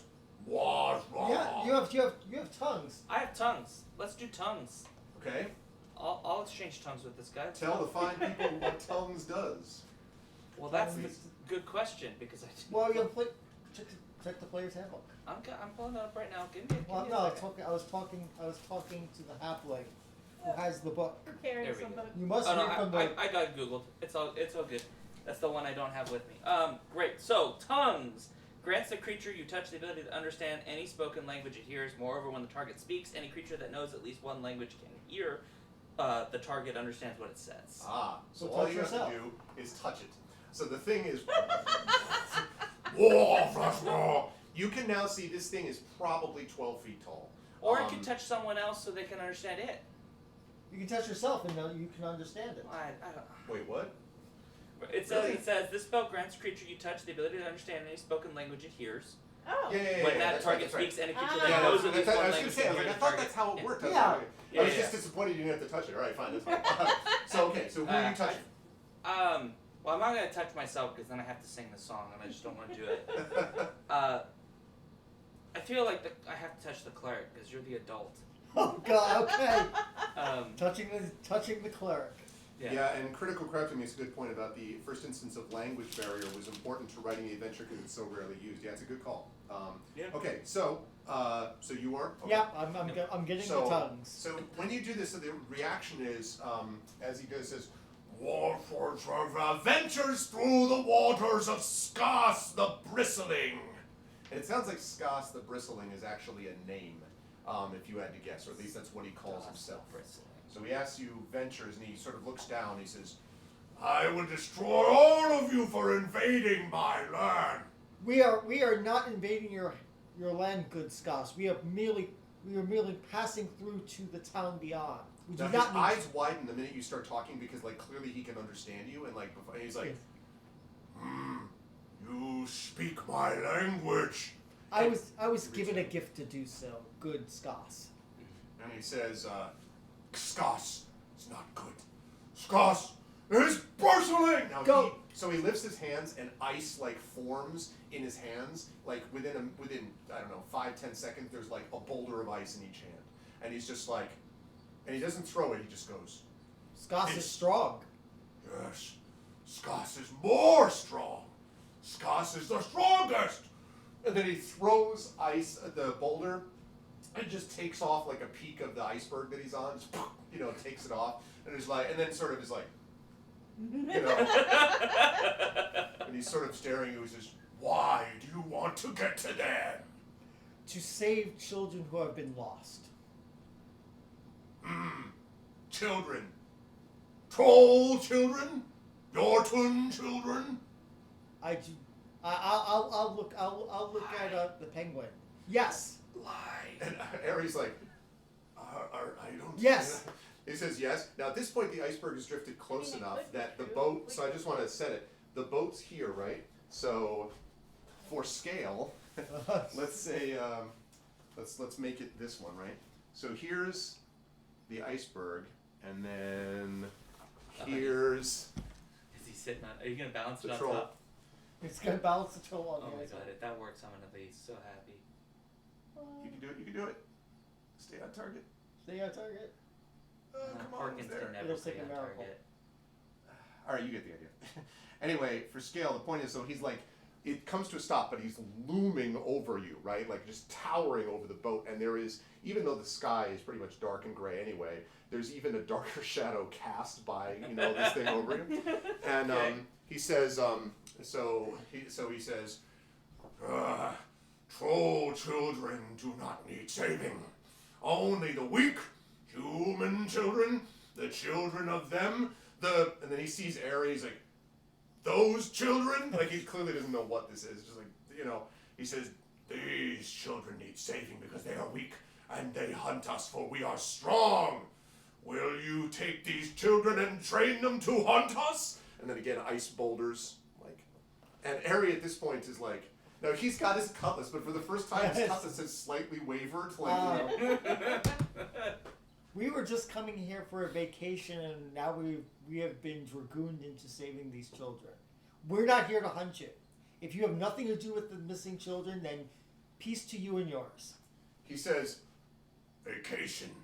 Vacation. What is vacation?" When you leave a hot place full of mosquitoes, insects, and go to a cold place, that's vacation. Now, when you say hot, I want you to make an insight check for me, please. Okay. I'm actually pretty decent at Yeah, because that could mean many different things. It could be So that's a Sexy. dirty like 20. a sexy part. That's a what? Dirty 20. Dirty 20. So Dirty he's sort of like, when you say hot, you see his eyes blaze, not with fire, Oh. blaze even sort of brighter blue, as if you were staring into the intensity of the northern lights, right? Mhm. And his eyes blaze blue, and he says, "Was there fire there?" And he says it as if he were saying, "Was there contemptuous trash that I spit on there?" Is what he's saying, right? Well, the cultists we fought were fire worshippers, so yes. "You fought fire worshippers?" And he's now like this. Yes, we did. So there's a long pause. The ice blows through, the wind swirls. Ares is kind of like, and then he says, he gradually, "You have fought wisely." I would like you to make for me, please, a persuasion check. You can do this at advantage. Oh, I'm actually decent at persuasion. I'm not that good, but I'm. Well, I mean, I was going to say, like, you could theoretically have someone. My first roll was a natural 20. I don't think I'm good than that. I'm not needed. So I'm good. I was gonna say, you're like, I can never mind. So he just like, so he kind of is like, I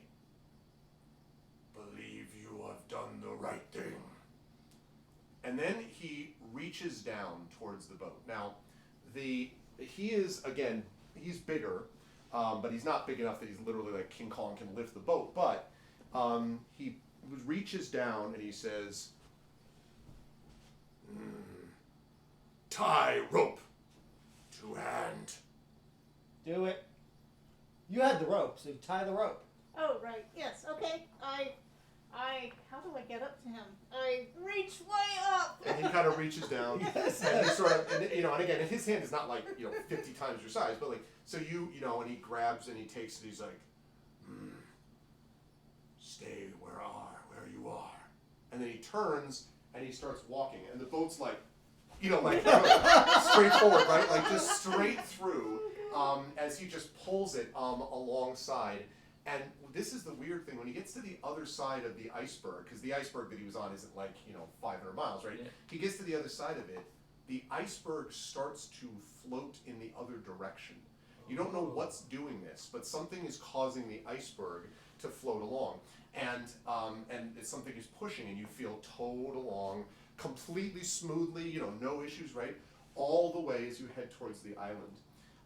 And when you get, it takes about another half hour, because basically it's like an icebreaker, right? He literally just like through all the ice that was there. Nice. And gets you to the side of the island, and then, pulls you off so that the boat's there, and then he unties the rope and he releases it, and he stands up and he looks down at you balefully and he says, tell villagers, do not hunt skus. I And shall. you fight fire Fight. without fire. And then he turns and he gets off of the iceberg and he jumps forward, and at first you don't know what he's doing. And then you see that he lands on this massive hump of a creature, and you realize that the thing that was pulling the icebergs were these massive sea creatures that ride out to sea with him on the back, holding onto one of them. Cool.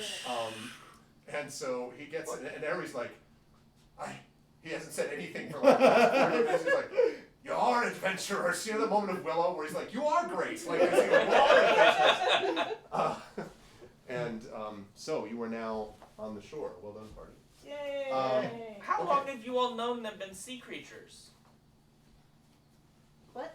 Because nobody told me, so I was just sitting for- with my harp. For a good hour and a half, I think. My God, you don't tell me nothing. Remember when I told you about the orcs that were hunting us, and you went to try to make friends with them, and I had to pull arrows out of you for a week? But in this case, it actually makes sense because that spiky Iceman was friends with them, so why couldn't we be friends with them? It wouldn't have worked, Reginald. It wouldn't have worked. Well, there's a great philosopher I once knew that said do or do not. I don't believe you. Okay. Oh, you know what I have to do Uh-oh. to you? What do you have to do to us? I said you had to make an ability check, right? Yeah. Do you remember that you had a level of exhaustion, so you I have to roll again. But it cancels out with the advantage. cancels out, right? And you rolled that initially. Right. So, okay, I want to be clear, actually, so this does work. I just remembered it. Wow. So if you rolled the roll on the first roll, because if you had been doing it, you wouldn't have gotten advantage on that. Wow. All right. Never Right. mind. Oh, That was it. Everything's good, fine. good, It's all good legal. call. We're all good. Fine. We're So- all fine. How are And you would have been fine. You'd be like, what's wrong with you? Really exhausted. Okay. So Eri hops off the ship and starts sort of bustling about and kind of murmuring to himself happily and sort of, I think I picked the right ones. Respect. Yeah, did he poke them? That's true. Did Reginald poke the worm on the way out? It seems like Reginald was just like this. I mean, is that... I just was more upset that nobody told me about this until, it's just, no, I would have poked them, You but would it's have a little poked them. late. I don't like water. It didn't happen. We almost had to Lucas the story and Scarn shot first. Okay. So, he says, Midwinter isn't too far now. Just mind the snowdrifts. I'll follow you up there. I'll keep your eyes peeled for your controls, he calls out. And so you can now bring your items, such as they are, out onto the shore and start moving towards Midwinter if you like. Reginald, your harp is a lot heavier because it's coated with ice. And so as you pull it, at first you're like, oh, this works perfectly. And then you see that's because it's like sliding on the ice, not actually on the wheels. But it's heavy. And so when you get it off into the snow, just in a big pile of snow. Well, why are you snapping your fingers at me, Reginald? I kind of like that triple rhythm. Why are you snapping your fingers? Could you come help me, please? Okay, yes, you have to use your words rather than finger snapping. I will help you get your harp out of the snow. I get. It's Morse code. Alright. So that harp is not going to move on its own, like with one person. No, No we, way. Well, you can use like your little hands to like kind of give it a little pat and get some of the ice off. I could warm it up with an electrical bolt, but that might not help. No, that might hurt my heart. That might and hurt I'd be your very heart. sad, and you would never be able to console me.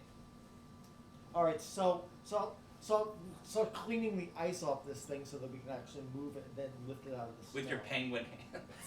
Yeah, with my penguin hands. Yeah. It is tedious work, and the wind whips around you as you're like, and as you get to the end of the harp, you sort of feel like the ice has started to reform on the other end of the harp. Yeah, move quickly. There's sort of less, so you're able to finally move it, but it's going to take two people to drag this harp. The I'll things lead I- the way. You two drag it. Vivian sets out. I look at the penguin, and I look at my The friend, and I penguin's go, like is doing. Stop. Oh, Stop. I like that beat. Stop. It's like a sea shanty. it's like a sea He's change. doing stuff with his sail and stuff. He's paying no attention to you. Alright, let's lug this thing. Let's do it, bro. Let's do it. Okay, so these level of exhausted people, move Which is the the harp. people moving the harp. Exactly. Just before you get to the village, I'm going to have both of you make another Constitution saving throw. But this time we're disadvantaged, right? Oh, that's not ability check. This that's time, okay. it's not an. No, Right, it's saving ability throw. check's not saving Yeah. throw. Right, Saving saving throw is throw level check. 2, I think. That's right. Well, this one I did okay. I got 12. It's not bad. What'd you get? I'm sorry. A 12. Okay. I critically failed. Okay. So you are not. I wouldn't say you're fine, but you, however, though, are going to take another level of exhaustion, which means your speed is halved until you address this problem. You're also going to take an additional 6 points of cold damage, Elrin. Oh, So good we're God. looking at 32, and you are now at 2 levels of exhaustion. Yeah. Why did we come here again? This is awful. Just freezing our hips off like. I'm going to be sitting in our room for 2 days to try to get rid of this area of those before we go find any children. Yeah, and the Midwinter is, as it turns out, a 4-mile hike from shore. Oh, dear. But the walls of the town are clearly visible from the shore, and you can again see the lights glowing like a beacon of warmth to you. Sloping hills and craggy rock faces dot the area, as do large drifts of snow. I would like to thank the fine people for Critical Crafting for reminding me that the area is considered difficult terrain. I'm sure the players are happy to know that. Because it's so Better. true. A few rocky outcroppings in the area could provide shelter from the wind, but this cold and snow is sort of continual. And as you go along, Vivian, there are a couple of moments where it's clear to you, even if you went at a fast pace, which you're not doing, it's probably going to take another couple hours. The question is, do you want to push on to try to get to them, or are you going to try to like duck under some rocks? Or, like, what do you want to do in terms of like your? Because you notice that like Elleru's kind of dragging behind, and Reginald looks tired, although not as. And you're like, everything's good, you know. I tell you what, fellas, I'll run ahead and I'll get us a room and we can all warm up there. Wow. You could help us, and this would go so much quicker. But you're just abandoning. Oh wow. I'm Okay. just a little bitty thing. I don't have any strength. Chemersy says you should build an igloo out of carved ice. That is the thing that I don't think Wait, I actually wait. have the ability to do, but we could try it. I have survival. We can also make a rudimentary lathe, or we can abandon the heart. I was gonna say, if only you Lathe? had something that has like wood and like, you know, that you Hey, can use. Hey, don't you think it? No. We're not using my freaking Yeah, harp use as the harp. kindling. Use the harp to hold the igloo, right? Like, I mean, at this point, is it really a harp anymore? Is it just like a it's a multi-use harp-shaped tool? block of ice, really. Yeah. That's what it is. Yes, go get us a room. We'll be fine. All right. I'll take your word for it, and I forge ahead. As she does that, by the way, I just want to note, the further we get, the less I'm helping. Okay, so and therefore the harp is like further and further behind, or I'm just like da, da, da, Well, I mean, I'm still there, just not. I'm not really. No, Right. I'm kind of behind it, like Right. pushing. The classic, you're pulling the IKEA thing, but it's like the 3 people plus you, and you're like, oh yeah, I've got my hands on it. So, Yeah, you I'm know. helping. I'm doing so much. You're helping by guiding the harp so it doesn't fall over. That's fair. It used to be a harp, then it was part of a raft, now it's a ceiling rafter. Well, yeah, it was all those things. Okay, so it takes you at as fast as you can go, Vivian, about an hour and a half.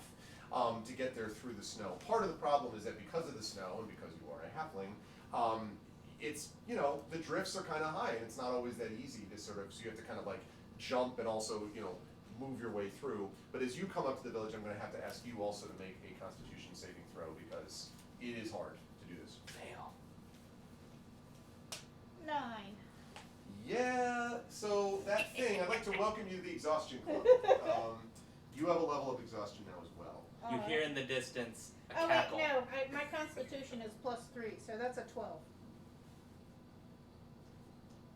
If I succeeded. Yeah. Well, there's a little bit of a difference though. You were pulling a harp. There's everything's going on. But Okay, yes, fair I enough. will. If it's a 12, I will say. Okay, so you do not have one. You are sort of generally tired though, for Okay. sure. I mean, right? Mm-hmm. Okay. And so, as you come up to the town, at last you have come near it. The wind howls ominously in the perpetual twilight. I actually like, for those of the people who grew up in cold climes, I grew up in the northeast of the United States, when you go out at a certain time, even at night, it's never 100% dark, right? There's always kind of this general grayness, which I actually kind of like, but I wouldn't be if I were trying to tramp through it for 4 hours to get to a village. So there's this perpetual twilight, and great snowdrifts have blown up against the stone wall which encircles the small town. There's a great gate standing before you, and it's carved with pictograms which seem to depict hunting and great feasts and fires. And then you hear a voice that says, "Irkya!" is what you hear. Your voice calls from a tower which juts forth from the wall. You can see the figure of a female humanoid standing before a massive bell which is hanging at the top of this tower, silhouetted against the aurora which is glistening in the sky. And again calls down the voice, "Irkya!" Doesn't anybody on this island speak common? And you hear, "Katastuka!" What? I look. Is the gate closed? Yes. Is it locked? Well, I mean, you could go up and I check try it. to open the It's gate. a big gate. Regretting leaving us behind now, Are there any keyhole doors or anything like that? No.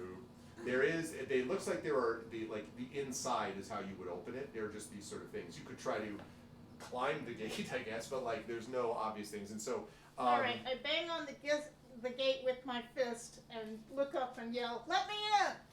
And so she says, "Irka, Kiskabakis, colleagues." Speaking backward language. I pull out a gold piece and hold it and wave. And so there's a moment, and then, Goshkin. Seems like a sort of a question. Bang, Can't get Goshko Blake. Got his Goshkin? bang. It's kind of like staring down, and I pull out a second gold piece. there's a pause, and then. Too much. Guarde Gesco. Guarde Gesco.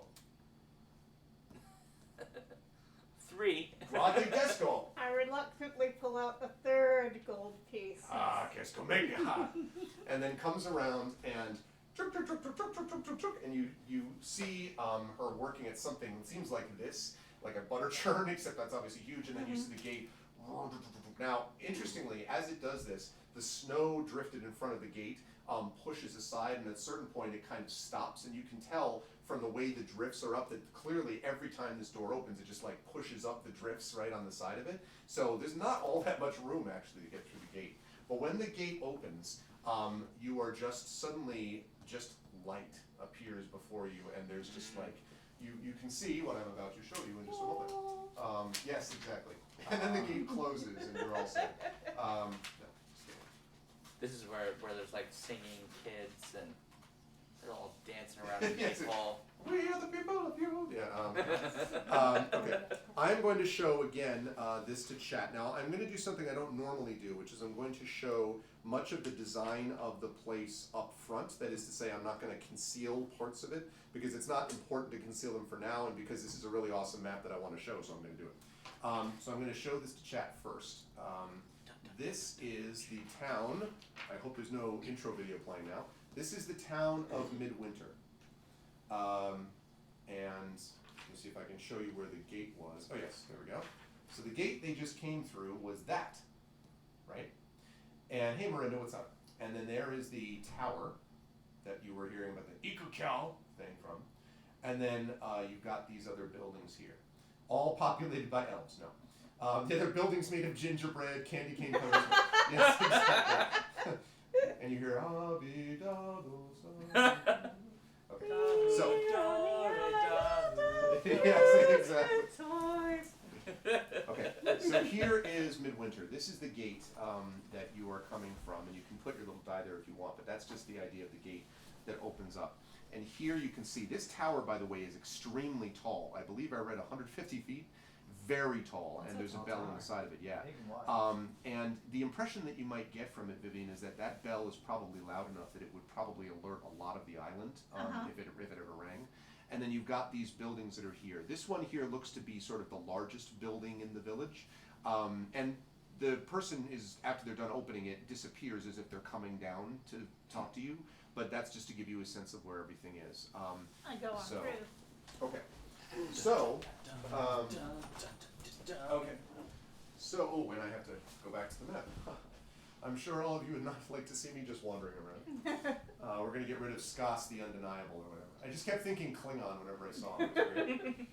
Skos the Ever-Living. Okay. The Skos the Okay, there we go. And again, I am a huge fan of these maps, and this work in general is great.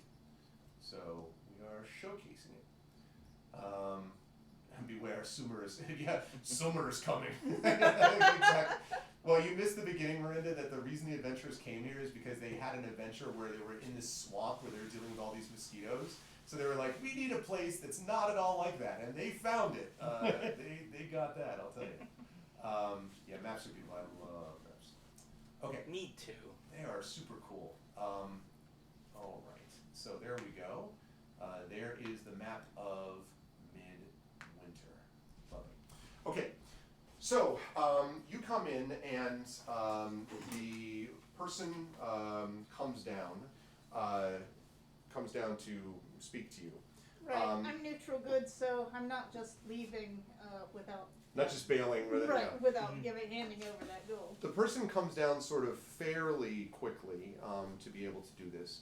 And you can see that this is a person who is a very strong, muscular female humanoid, probably human, right around 6 feet, 6'1", but again, quite strong, and has this blonde hair which has been tied back into a bun, and is wearing furs, although you notice that the arms are bare, and has on her back a very impressive looking sword, like, to jump out of game, not quite Cloud Final Fantasy VII level sword, but like, you know, a big sword, right?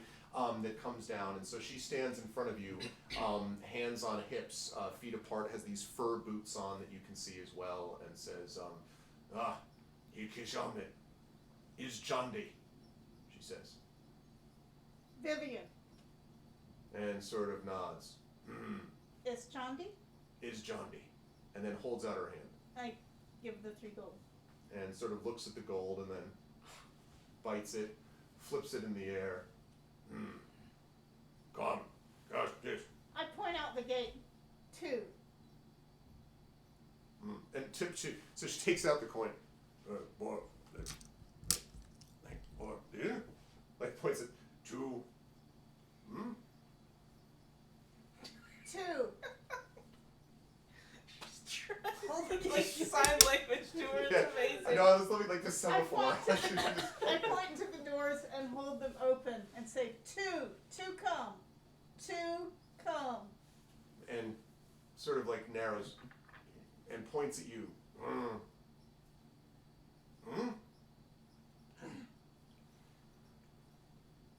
And then I do a hand higher, and another hand even higher, and two, coming. and so it says and waves at you, and then goes into the tower, like starts running up the stairs. I run up the stairs And you start hearing after. Vivian. I run up after Iskander? Is Jondi. Is Jondi. Yeah, It's Jondi. Is Jondi. It's Isjandi. So Okay. it's Jondi. So you get to the top of the when you get to the top of the tower, and it is you're already tired, right? So just like we walked up to get to this hotel, to the hotel room. This is how I felt yesterday, but like 3 times as fast and cold. So anyway, so you're like racing up. When you get to the top, you can see, not winded at all, by the way, is Jondi is looking out and has what looks like essentially a telescope. But it is this very large device that seems like it's made of horn, some kind of like creature's, horn of some kind, and is sort of looking like this, staring out this way, and then sort of looks down at you and frowns and says, your turn. No, your turn. Your turn. No, your turn. Use, and says, no, Dragonborn. Dragonborn. What are you, human? No. Tiefling. Tiefling. But if you want to help, just put like Jurgen Durgen on the end. It'll help. It's just speaking like the Swedish chef will not help. Hurdy, sturdy, hurdy. Not gonna help. You never know. Right. I give up. And she kind of looks at you and she seems also frustrated and like then like apparently everything she does is like either like this or top speed. So she just turns and like bolts down the stairs again. I trail after. So she brings you into the village proper. Okay. And she brings you all the way until you get to let me show the specific one here. Yes, I need to remember where that actually is on this map. I don't know when it's not on this map. That's that thing. Oh. Okay. So sorry, everybody. I don't know exactly where these things are going to go at what time. Okay. Brings you into. I hope and think that it's in here. So is going to bring you into. No, is that right? Okay. No, here. So brings you over to here in this map, which is, chat, the top left of the map is where this place is, and if I'm wrong, then I'm about to hear from the developers that that's not the right place, you fool. So we'll see if that's the right place. I can't find the lettering, but okay. So you enter into a room which is filled with blight, and it's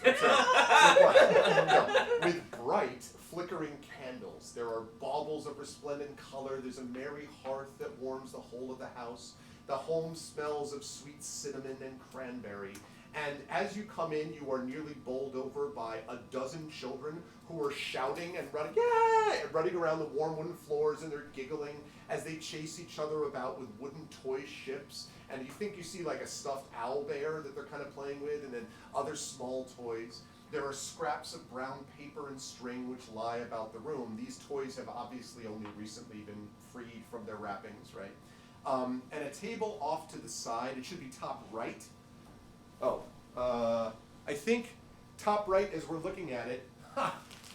That's right, top right. Exactly where I said it was. Okay. So it's that one. It is that one. Yep. Awesome. Huzzah, I got it right. Yes, a table off to the side is laden with copious amounts of food. And there's a separate longer table which has been set out with all manner of drink imaginable. You see lots of like steaming, coming from liquids everywhere. And as you enter, there's an older man dressed in a fur coat with rounded glasses, and a warm smile greets you. And he lifts a tin cup as you enter the home, and he says, "Welcome, bienvenue," the man cries happily, and he tilts his cup back into his mouth Nice. while motioning you into the house and towards a stack of parcels wrapped in brown paper sitting by his chair. Welcome in here. And Johnny sort of comes in and immediately looks totally uncomfortable as the children are just like around rocks. They just go around her, you know, and she's just like, and then he sees Johnny. He's like, Johnny, I was going to get bananas. I can miss get a house makers. And they start speaking to you. I was get Vivian. I was get this. Go and he goes, oh, here, too hot. Like, your turn? No, your turn. No. So they're having this whole, and the guy sort of looks, and then he says, and he looks up and then he goes over to one of the parcels. He's bent over and he moves slowly, but his eyes sparkle. He's clearly with it, right? He's completely with it, filled with life, although older.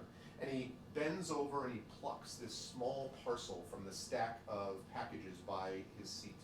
And he holds it towards you and he says, it's okay, thank you. That's a human heart.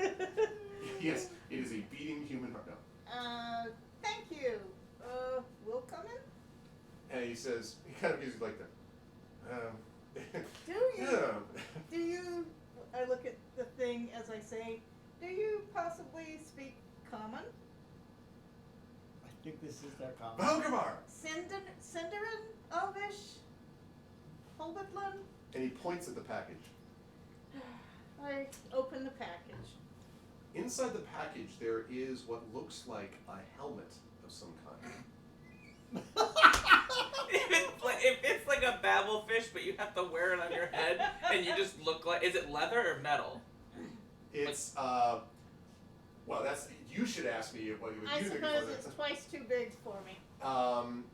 No, well, it'll look a little silly, but it's not impossible. It's not going to be like doink, you know, it'll just be a little big. It is made of metal, actually. Oh, okay. Is it like Looks like a ominous helm. dark black metal or shiny No, I wouldn't chrome? say that. It has, it looks like kind of regular steel, Mhm. although there are, you notice there are drawings, there are whorls of what looks like a stylized figure of a creature maybe coming out of the winds, but the thing that you notice are its mouth is open and there's wind, like breath, obvious breath coming out of the mouth on either side of the helmet. All right, and there's nothing weird like little spikes inside the helmet or, you know. Not that you can see, but I mean, you can, if you want, you could do an inspection check if you want an Yes. inspection. Oh my God, it's been a long Worldcon. Investigation is what I meant. You can make an investigation. But also, you know, quality checking is really and also, important in Dungeons and you Dragons. see QA by like Inspector 3, you know. It Also- comes with also- a little note, yeah. It has the do not eat, the little desiccant packet, you know, Yeah. Well, Don't eat it. Don't eat it. No, 2 you would be plus the one who 0 would eat it. is 2. it looks, I mean, it's a helm, it looks great. Okay, All I good. shrug and Did you roll a 2? I smile and I put it on. Perfectly safe. Okay. So when you put it on, the experience you have is very strange because all this time the children have been like, and then you put it on and it almost sounds as if there's as if you've momentarily gone underwater. And then it clears and you hear, I'm going to take it from you. I'm going to take it from you. I'm going to get that from. No, don't do that to me. You're, oh, I'm going to do. You understand the children perfectly. It's now as if they're speaking common to you. Okay, and I smile at the old man and I say, thank you, that certainly helps. And he says, it's a pleasure to have you, child. Now you can understand, right? Yes, I understand you. Thank you. It is one of our favorite presents. I was going to give it to one of the children, but they would have used it as a toy. You must use it to communicate to us. And, well, it was important. I am Papa Cochrane. That is what they call me here in the village. And this is Ajandi. She is our militia. Now, he literally says our militia. Like the one, and Ajandi is like, sort of stands there uncomfortably. Hello. Hello. What about these trolls? Okay, I didn't explain very well, I guess, but I have 2 companions who are following behind me. We have all come here to help you at the urging of Admiral Airy, who says that there are some missing children.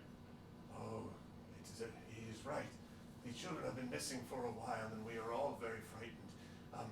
It is important that our children be kept safe, and you can see, and they're like, you can also see another woman who seems to be like completely unsuccessfully attempting to kind of quiet them, so it's gone from like dull roar to slightly deafening, but like, you know, but everyone seems incredibly happy, like just filled with, you're super comfortable, you know, it's all warm and everything. And he says, yes, Harry is a good man, penguin, he's a good penguin, and I trust him. So these people, you need help to find them? To get them? They're coming along, but it would be really great if we could have a room prepared. They're very tired and cold. And he says, "Oh, of course, we will find a place." And he says, Barbara, and the woman who's been trying to herd the children, who is now just given up as the children are like bashing against walls with each other, again having a great time, but just yelling and screaming in delight.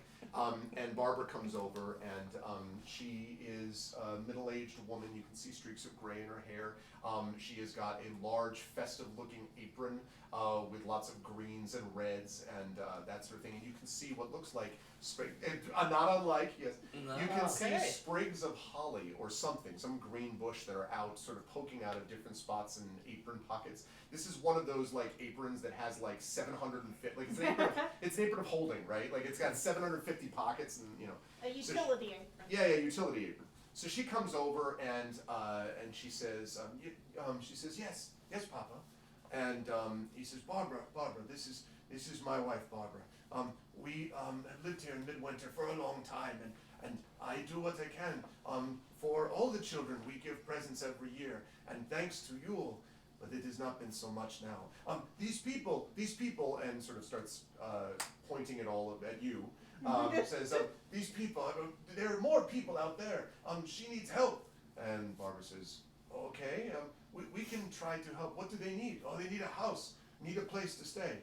Oh, well, we can find them a spot. Maybe we can bring them over with the Vrons or one of the others. Oh, maybe. We can do that. And so they start sort of chatting with each other. At the moment, they can go to the Hunter's Hall. Now, the Hunter's Hall, you have explained, is this. This is the largest building that exists, and it is basically a lodge. It's kind of like the town meeting house, the town tavern, the town where you hold dances, like everything that you need. It's a community center, but they have the swimming pool there. You know, everything that you need is in that hall. And so they say that while they're waiting to get a house, that would be a place to go. And in the meantime, they say that they will send some people out on sleds. Excellent. Thank you. And so, and he says, oh, go, you can go there, and they send, they're going to send a sled out to these folks. And so one of the children comes up, and you feel, as you're standing there, you feel this like poke in your side. I turn around. And it's a little child, very dark, big eyes, kind of looking up at you, and says, are you a warrior? Why, yes. I am Vivian the Victorious, and I am indeed a warrior of some great renown. And so it's a, and it looks up, and it is a long hair, possibly a girl, and turns around and goes back, and then the friends are all like, go pushing. This is maybe a 7-year-old, you know, something like a 6, 7-year-old, and then comes back over. Do you have a sword? Or a shield, or the thing you hit with a club. Oh, a club? I will show you, but first stand back, because tools must be respected. And the weapons. Oh, I see what Room we're goes doing. silent. Like all the kids just like. Oh my The god. weapons are the tools of a warrior's trade, and only those who have experience with them should ever touch these tools. And then she's like nods very seriously, like. I thought I was the lawful good one here. Gotta make sure those kids get the Keep proper the kids message. safe. Yeah, it says in my character sheet that I'm really happy to explain stuff about being a Oh, warrior. I imagine so. Oh, yeah. So okay, so you do that. They back up, and again, just silence. Like everyone just. Okay, and I slowly pull out my As you pull it out, like the eyes get bigger and like retro to those, so it's just like the eyes get bigger as you pull it out. My scimitar, and I hold up the curved blade. What? Curves. And what is this curved swords? This Sorry, it's a Skyrim joke. Sorry. This is for slashing. When I'm attacking someone much larger than myself, I swing it in an arc much more fast than I'm showing you, but I'm slowing down so you can see what I'm doing. So one of the kids starts doing it, and then all the kids are like imitating you, like. And you see at one point. Make an insight check for me, please. Okay. And I'm coming back to Reginald and to Ellery in just a second. That's an 18. Okay. Well, as you're doing this, you can see that Barbara and Papa Cochran are standing next to each other, and Barbara looks kind of like it's a little bit like, but Papa Cochran has this big smile on his face, and he seems to be like loving this, and Barbara's like, this is not safe? Do we know who this is? Like, very much like this hasn't cleared protocol, I'm looking to make sure the kids are staying well back. Okay. So the kids are all doing this thing, and like, it's like a whole like Tai Chi session. They're just, everything is right. And then I put the sword back in the scimitar back in the sheath, and then I cross draw my short sword. Oh, and they're all like stunned. None of them knew you had a second one. Like, oh. This is a short sword, and it is for stabbing. And I stand back and slowly thrust, extending fully. They like back up with the thrust, even though they're like way far away. They were well out of. No, I know, but okay. I'm saying like they're just doing it like almost sympathetically. Yeah. Right. So I do that a few times, Oh, showing the motion. you're doing these fencing motions. Look Yes. at you. And they're doing the same thing. And this is for enemies that are about my size. And I slowly put it back. And then for my back, I pull out my crossbow. One literally falls to their knees, like they just can't believe it. Third weapon. These kids have not had fun like their entire lives. No, not this kind of fun. They're just like, there are 3 weapons? Okay. Right. My God. I am not going to fire this inside the home because you never, never, never fire a bow inside a house. Barbara looks extremely relieved. Like, just sort of like takes a deep breath. But this is a weapon that is used for distant opponents. And then I put it back. And they kind of wait as if to be like, Is there more? and then when they're not, then they're just like, oh, and so the children are just like, just erupt and they're like chattering with each other, and one of them's just like, this, and the other one's like doing this, and someone's like raging, like, so they're doing their like little combat practice training over there. I look around and smile tolerantly. Yep, and, Tolerantly. and Barbara kind of says, let me take you to the hall. As you head over to the hall, I'm going to jump back to Ellerin and to Reginald. Ellerin, and I should say, by the way, that Ajani immediately left before all of that, so that she could actually go take this sled to go find them. You, in the meantime, have been slogging along, the two of you, through this. Oh no. Through this. Well, okay, maybe I should rephrase. You have been slogging along. I'm actually now sitting in the crook of the heart with my lute, playing a song.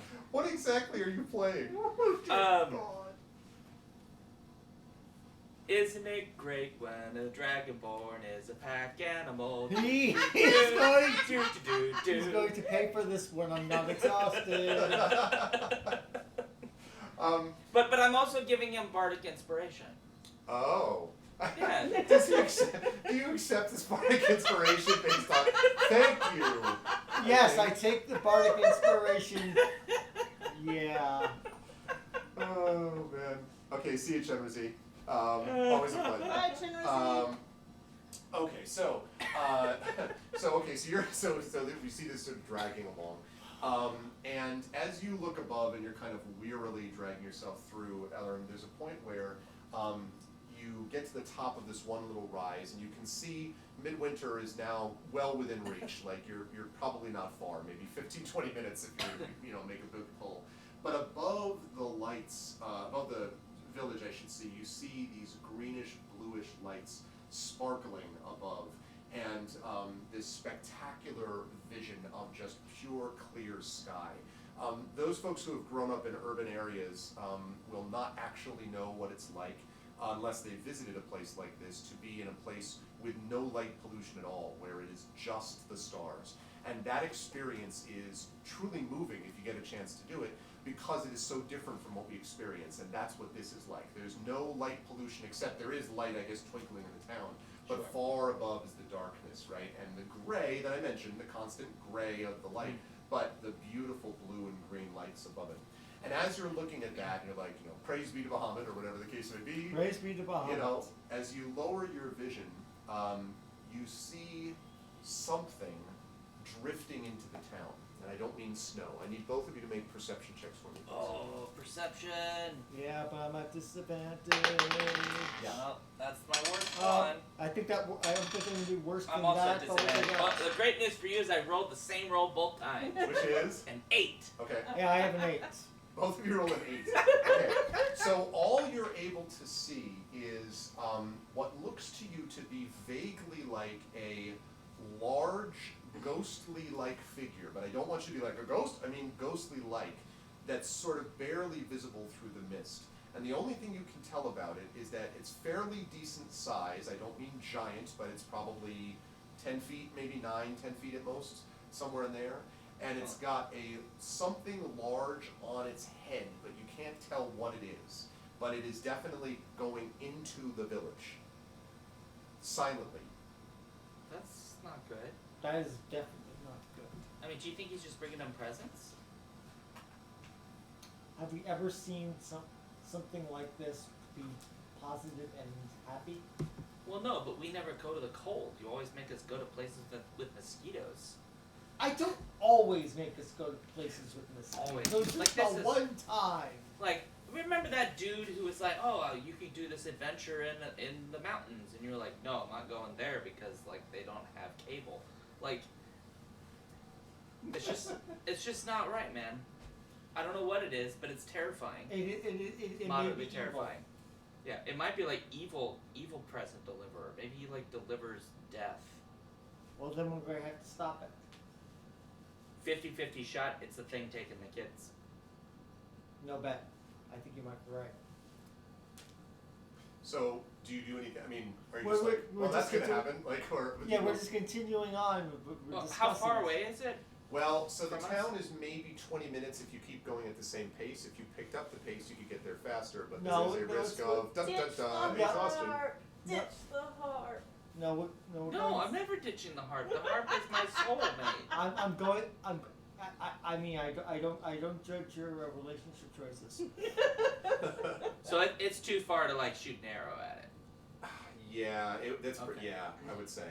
I mean, We'll just take note Yeah, and we'll deal when we get to the time. Vivian is probably right now sitting in some inn with a mug of hot chocolate and enjoying herself. Well, that just makes it worse because it means she's not gonna be paying attention, and so this thing is gonna do whatever it does, and she's not gonna know until it's too late. I know, but we just gotta get. Just imagine how cute those kids are, how precocious. We just gotta get to the gate. Well, you Reginald. could just not talk, and I can talk, and you could just pull. Go for it.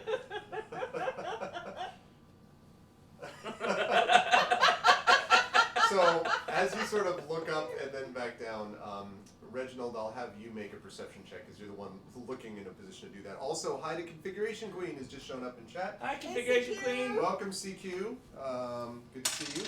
Oh, of all the places for it to go, I'm gonna count it because why Your not? perception is destroyed. You will never perceive. Well, look, I rolled a 3, Okay. so look, I don't perceive a damn thing. Right. So I would say then that you don't see until it's, or hear until it's right on top of you, what sounds like kind of a snuffling noise, like a heavy breathing noise from several creatures, and then what sounds like a like something being pulled. And there's like little dips, so there's nothing, you don't see anything immediately, but you definitely hear it. It's like right next to you. Like the next rise is gonna be right up on top of you, whatever this is. You just keep pulling. I'll check it out. And so I lean back over the harp, trying to see what's going on. Where Okay, is no, it's it? coming this way, the other way, like you're heading towards this. Okay. So it's coming from. Oh, well, he's gonna see it first, so that just removes the comedic effect. But no, you can still like roll off the harp and actually be like, let me look, you know. You can move like more than 10 feet away from your heart, can't you? Well, I could, but then he might leave it behind. That's just not acceptable. What is my alignment? You're lawful good. Exactly. Well, you're a good person. That's why I take advantage of you. So, right. So you probably noticed. So you've noticed it a little bit before, but again, it's almost right there. Yeah. So you are very surprised when suddenly, cresting the rise in front of you, is a strong-looking female human who is on the back of a sled that is pulled by two extremely large, what look like wolves, maybe winter wolves, but they are covered with. It looks like they're wearing ice, is what it looks like. They have ice all around them, ice on their backs, but they're not like, trolls. They are wolves, clearly some wolf-like or dog-like creature, but they're very big. There are two of them. And they come up, literally, and then this woman pulls them to a stop, and, like, in front of you. And so you're staring at her, and she says, Ki ewa yar. Can I use tongues again? Wait, so was it a spell? Is it a, is it a... How long does it Oh, no, it is a spell. Never mind. No, I gotta wait. No, yeah, it's in my category of things I gotta reprep. How long does it last? Well, I'd have to continuously be touching him, which would have been hard. Yeah, all this time. Yeah. And also it's been an hour. I mean, I don't... Yeah, I mean, Yeah. it's been long enough, but It's even been if it hours. wasn't, like, I've stopped Okay. touching him. I like to think, though, that there's disappointment there, where you're like, it was great when I could understand everything. Yeah. Yeah. Hey, big boss. I'm Ellerum. This is Reginald. You don't speak my language, do you? And so you see, she kind of looks at you and then kind of rolls her eyes. It's like, it's Johnny. Johnny. And he points at you like, Ellerum. Ellerum Bluewater. like, it seems like almost like I knew this was coming. You have no idea why. But it's like, Florian. What? Why are you lying about your name? That's my true name. What is your true... What? So obviously not understanding any of that, she's like, and like points to the sled. Now it's a pretty good sized sled. Does it fit the harp? Well, this is the thing. She doesn't really see. She sees you because you're the Dragonborn in front, and then she just sees you like leaning over. So when you get off, I don't know if you do get off, but whatever you choose to do, she's like pointing to the sled. She hasn't seen the harp yet, probably. Okay. I point and go... "Doo-doo-doo-doo-doo-doo." Do you mean that you actually make that noise with your mouth? Or do Yeah. you... "Doo-doo-doo-doo-doo." I point at the heart. And then... she kind of looks and gives like a. Her breath kind of floats out in waves. A lifetime of sighs in this one sigh. She understands my plight already. Yeah, that's exactly it, CQ. Doodly doodly doo. And she says, and she points at the harp and goes, there's your mode now. Florian, Ilurim, Ijani, Arkablessum, and points to the sled. Alright, I will rustle the harp into the sled. So when you start pulling the harp over, she's like, what? Because of what? No. I can't listen, blah, blah. Oliver Kelm, Florian, Elurim, Ijani, Arkablessum. I think they want us to abandon the harp. She wants us to abandon the harp. Okay. Harp. Doo-doo-doo-doo-doo. Me. And kind of looks like and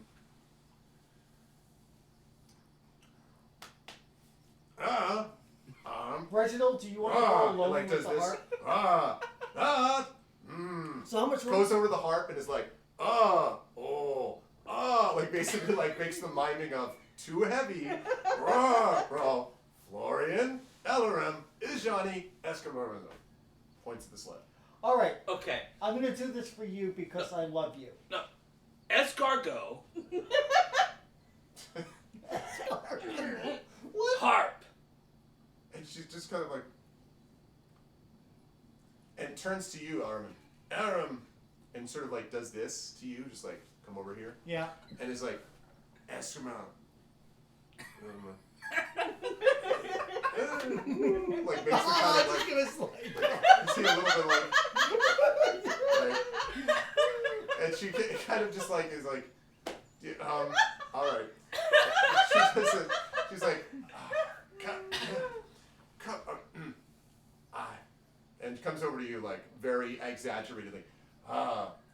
Zim hegemon, doody doodle doo, Robrak, Robrot, Nobade Gosbald, Ekarumum, Karnahorazim. It's basically like symboling like too heavy, and if you had to guess, you think what she's saying is that they'll come back for it. Is basically what you think they're saying.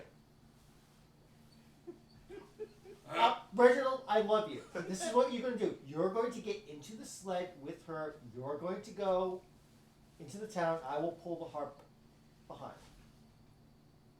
So you will all go to the town while you freeze to death in the winter Yes. to pull my harp.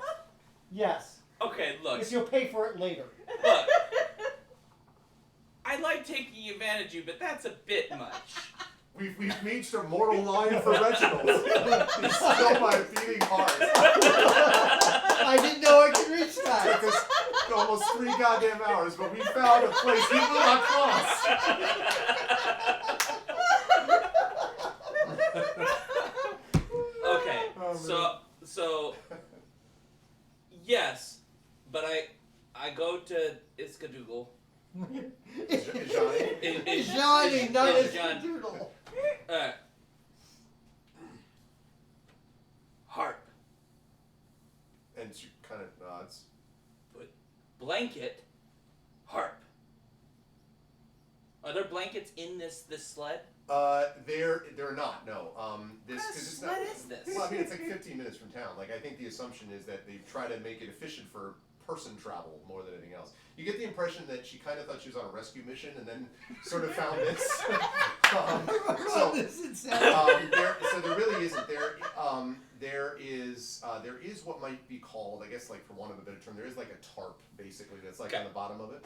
Okay, I point at the tarp and go, point at the harp, and then I go. And so she picks up the tarp and goes over, like looking at you the whole time, and is like, and tosses the tarp over the harp. Yep, and I put it out so it covers the harp As you appropriately. do this, she's staring at you the whole time. And I say, I just shrug my shoulder. As world-weary cleric dragon. and I whisper to my harp, honey, I will be back for you later.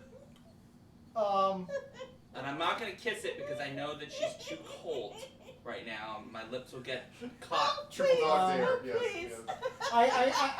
But I'm tempted. I'm getting a very. He's a Save. true bard, Roll yeah he wisdom is. save. Yeah, he is. No, you're right. My wisdom is so low. I have to kiss the harp.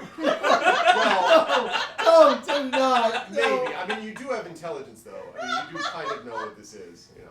It's up to you, but I mean, like, you know, they're... Don't do it. Oh, so as I go in, you tell me. I'm to gonna. stop. No, I'm not even gonna tell you. I'm just gonna physically pull you away and into the. All right. Now my harp is there, but like I give is lady Yeah, Johnny. is Johnny. You harp And make a bunch of motions. Is Johnny just, as you're doing that, like, is just looking at you like this as you just pass by into the sled, and sort of like, you know, looks over at the thing, looks at the harp, looks at you, and then Yeah. turns and goes back to the sled. And now these dogs, by the way, I should say, whatever they are, these dogs are these massive wolves. These things sort of have been pretty quiet, although when you pass by, when Reginald passes by, there's a faintest of growls, perhaps, that comes out from underneath. Maybe you just imagine it. But you get onto the sled, and she stands up, and she has reins, but she does not have a whip or any such thing. Instead, she says, Ashkon, ha! And you're all like, hoo! Again, because these things leap forward, and this sled is surprisingly fast, And the whole thing is agile. As she sort of reins them to the left with great skill, they like go this way, and there's like a snowdrift at one point where you're like, what do you do? But she just banks off the snowdrift, no problem, like straight all the way back, and then heads like forward. bobsledding. Yeah, more or less. Yeah. And heads forward into the gates of the town. And you hear, while you were inside, Vivian, the Hunter's Lodge, which I will describe in a moment, there's one point where you've been having a great old time, as I will describe. Very warm, hot chocolate, it's all good. And you hear the sound of a commotion outside, and then you hear that it's the sound of people who are kind of like, and that is because a group of people have gathered around the sled with the two of you, because apparently, although it is not unusual to have visitors from outside, it is very unusual for visitors to come now. Like, people were here a month ago. Like, the fact that people have come now looking like you seems surprising to them. And so you are brought in basically with this entourage of people behind you, right? And they bring you over to this large hall that I've shown here, which is, you find out, basically, or you get the impression is like the largest enclosure in the whole village, and you know, Vivian, of course, is Hunter's Hall. Now, before I go on, I want to make one programming note and reset us here for this, which is that we are going to play for about another 15 minutes to maybe a half hour. Then after that point, I need to let these people go. Most importantly, I do need to get home at some point tonight. I'm driving home tonight, even though I'm having a blast, and I hope these folks are as well. You are watching Midwinter's Mourning, which is by Critical Crafting. If you haven't done so already, go check out their Patreon. It really is beautiful work, and it's been wonderful to have really awesome players to play this with us. I am joined again by Prince Justin, by Triffity Mats, both from Twitch. They have other names, but I'm using their Twitch names, and Sean Duke. All of these folks, formerly or currently of Skiffy and Fantee podcast, who are playing with us, and we are going to play the second half of this adventure online. We will do that next month probably, but at the moment we're playing it live, and so thank you for the Critical Craft people being in. Thank you. I just saw Rudnell's command. So he's got Critical Crafting, right? But then he's also got doodly doodly doo is a command. And the command is tune into the adventures of Sir Reginald Bartholomew III and his retinue with the Critical Crew. Wait a minute, his retinue? Wait a minute! Oh man, Oh. his retinue. Oh This man. is the best character.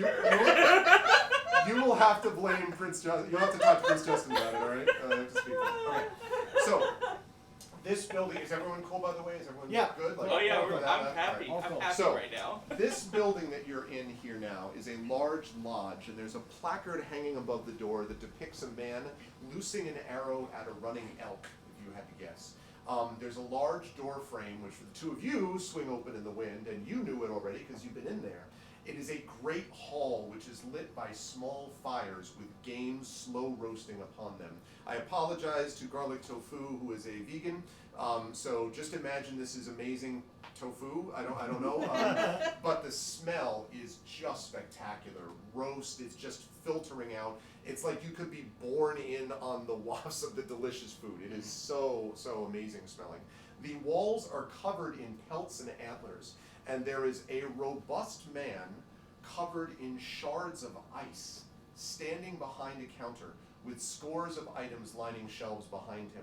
And the center of the room is dominated by a large stack of parcels wrapped in brown paper.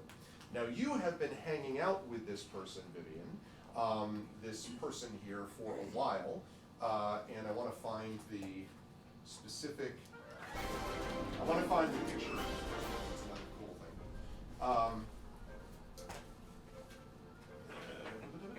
Bear with me, so many pages. Oh man, I did have a picture. Okay, wait, I have to show this picture.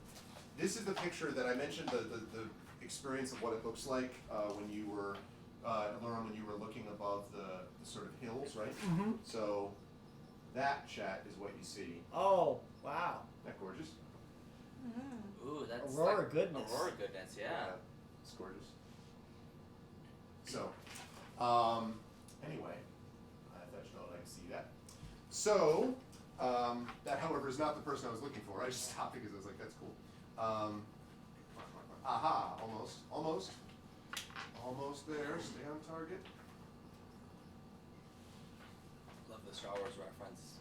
Again. Stay on target. Well, it's very sad because that guy dies. That's true. Yeah, he gets shot Lost later. wedge. Lost wedge. Big. Okay. Yeah, Come on, control it. come on, sorry. Yeah. Poor guy. Yep. We never knew about Porkins' backstory. I wonder if Porkins ever got covered in one of the. God, What's America? I found everything but the one thing I need. Oddly enough, I keep mentioning Porkins, but it's not Porkins that says the line. No, it's the other dude. It's the Like, it's no, I know, the it's the other commander. Yeah. But they both die. But Porkins like doesn't even get to be cool. He just like, wait, no, something's there. He just blows up. No, totally. The guy that you want to be definitely is Wedge. Is Wedge, yeah. Yeah. Wedge is definitely the guy you want to be. Yeah. Okay. Oh, Here we go. Okay. So this is not exactly what the person looks like because this is clearly female, but this is. Ooh. Okay. So if you imagine So that's shorter this hair. Johnny. Oh. No, that's not a No, Johnny. No. That's the person that's in the Hunter's Hall. Oh, okay. Oh, that's. But male, not Oh, female. the ice covered person. Right, Got exactly. it. Okay, so looks. And I will. But did you specify robust? Yes, think- that's why I Robust said, man that's why I said covered in this ice. is like I don't. Okay. This is not. I don't have the exact picture, but like that's Gotcha.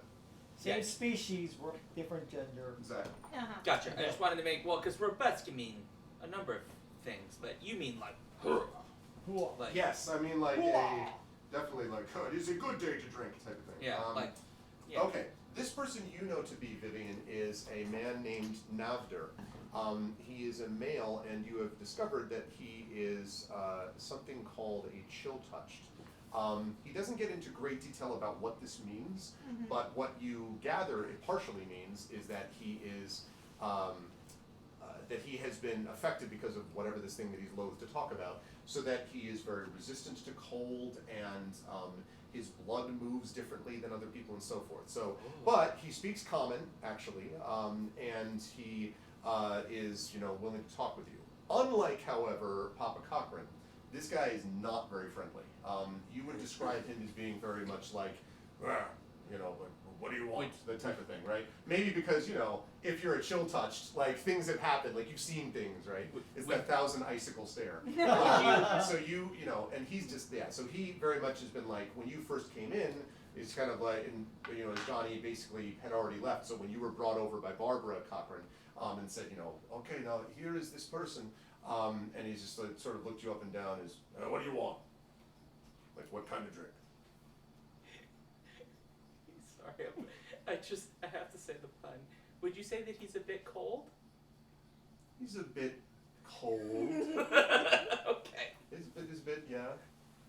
That joke was for freeze. Good. I know. I'll pull out some more Batman and Robin jokes later. Don't worry. Good, outstanding. Right, so is there any, I don't know, wassail bubbling or, Seems like there might be. Alright. It seems like there's stuff that's also of the harder alcoholic variety and stuff which is of the not so much. There definitely do seem to be some possible hot chocolate or cocoa, but there's also, like stronger mulled stuff, Fermented yak's milk? I don't know. You're not there. We're not there yet. I'm just throwing out options. Yeah, that's let's all. just see about what that I possibly. really want right now is mulled cider. Okay, so he's like, well, we've got something that's close. And so he pulls out a mug, knocks it on the table, brings out, starts, doing this stuff, and is putting it out of this cask, which I should say I did this, but it's really like this, cask, which he opens, and there's this wonderful smell. First of all, it's steaming hot, but also there's this wonderful smell of spice that assails your nostrils. And when he's done, he like closes it over and then pushes it, and he kind of is like, drink. That's the only one you get for free. Can I pick it up? And Barbara sort of looks at him like, be nice, not very.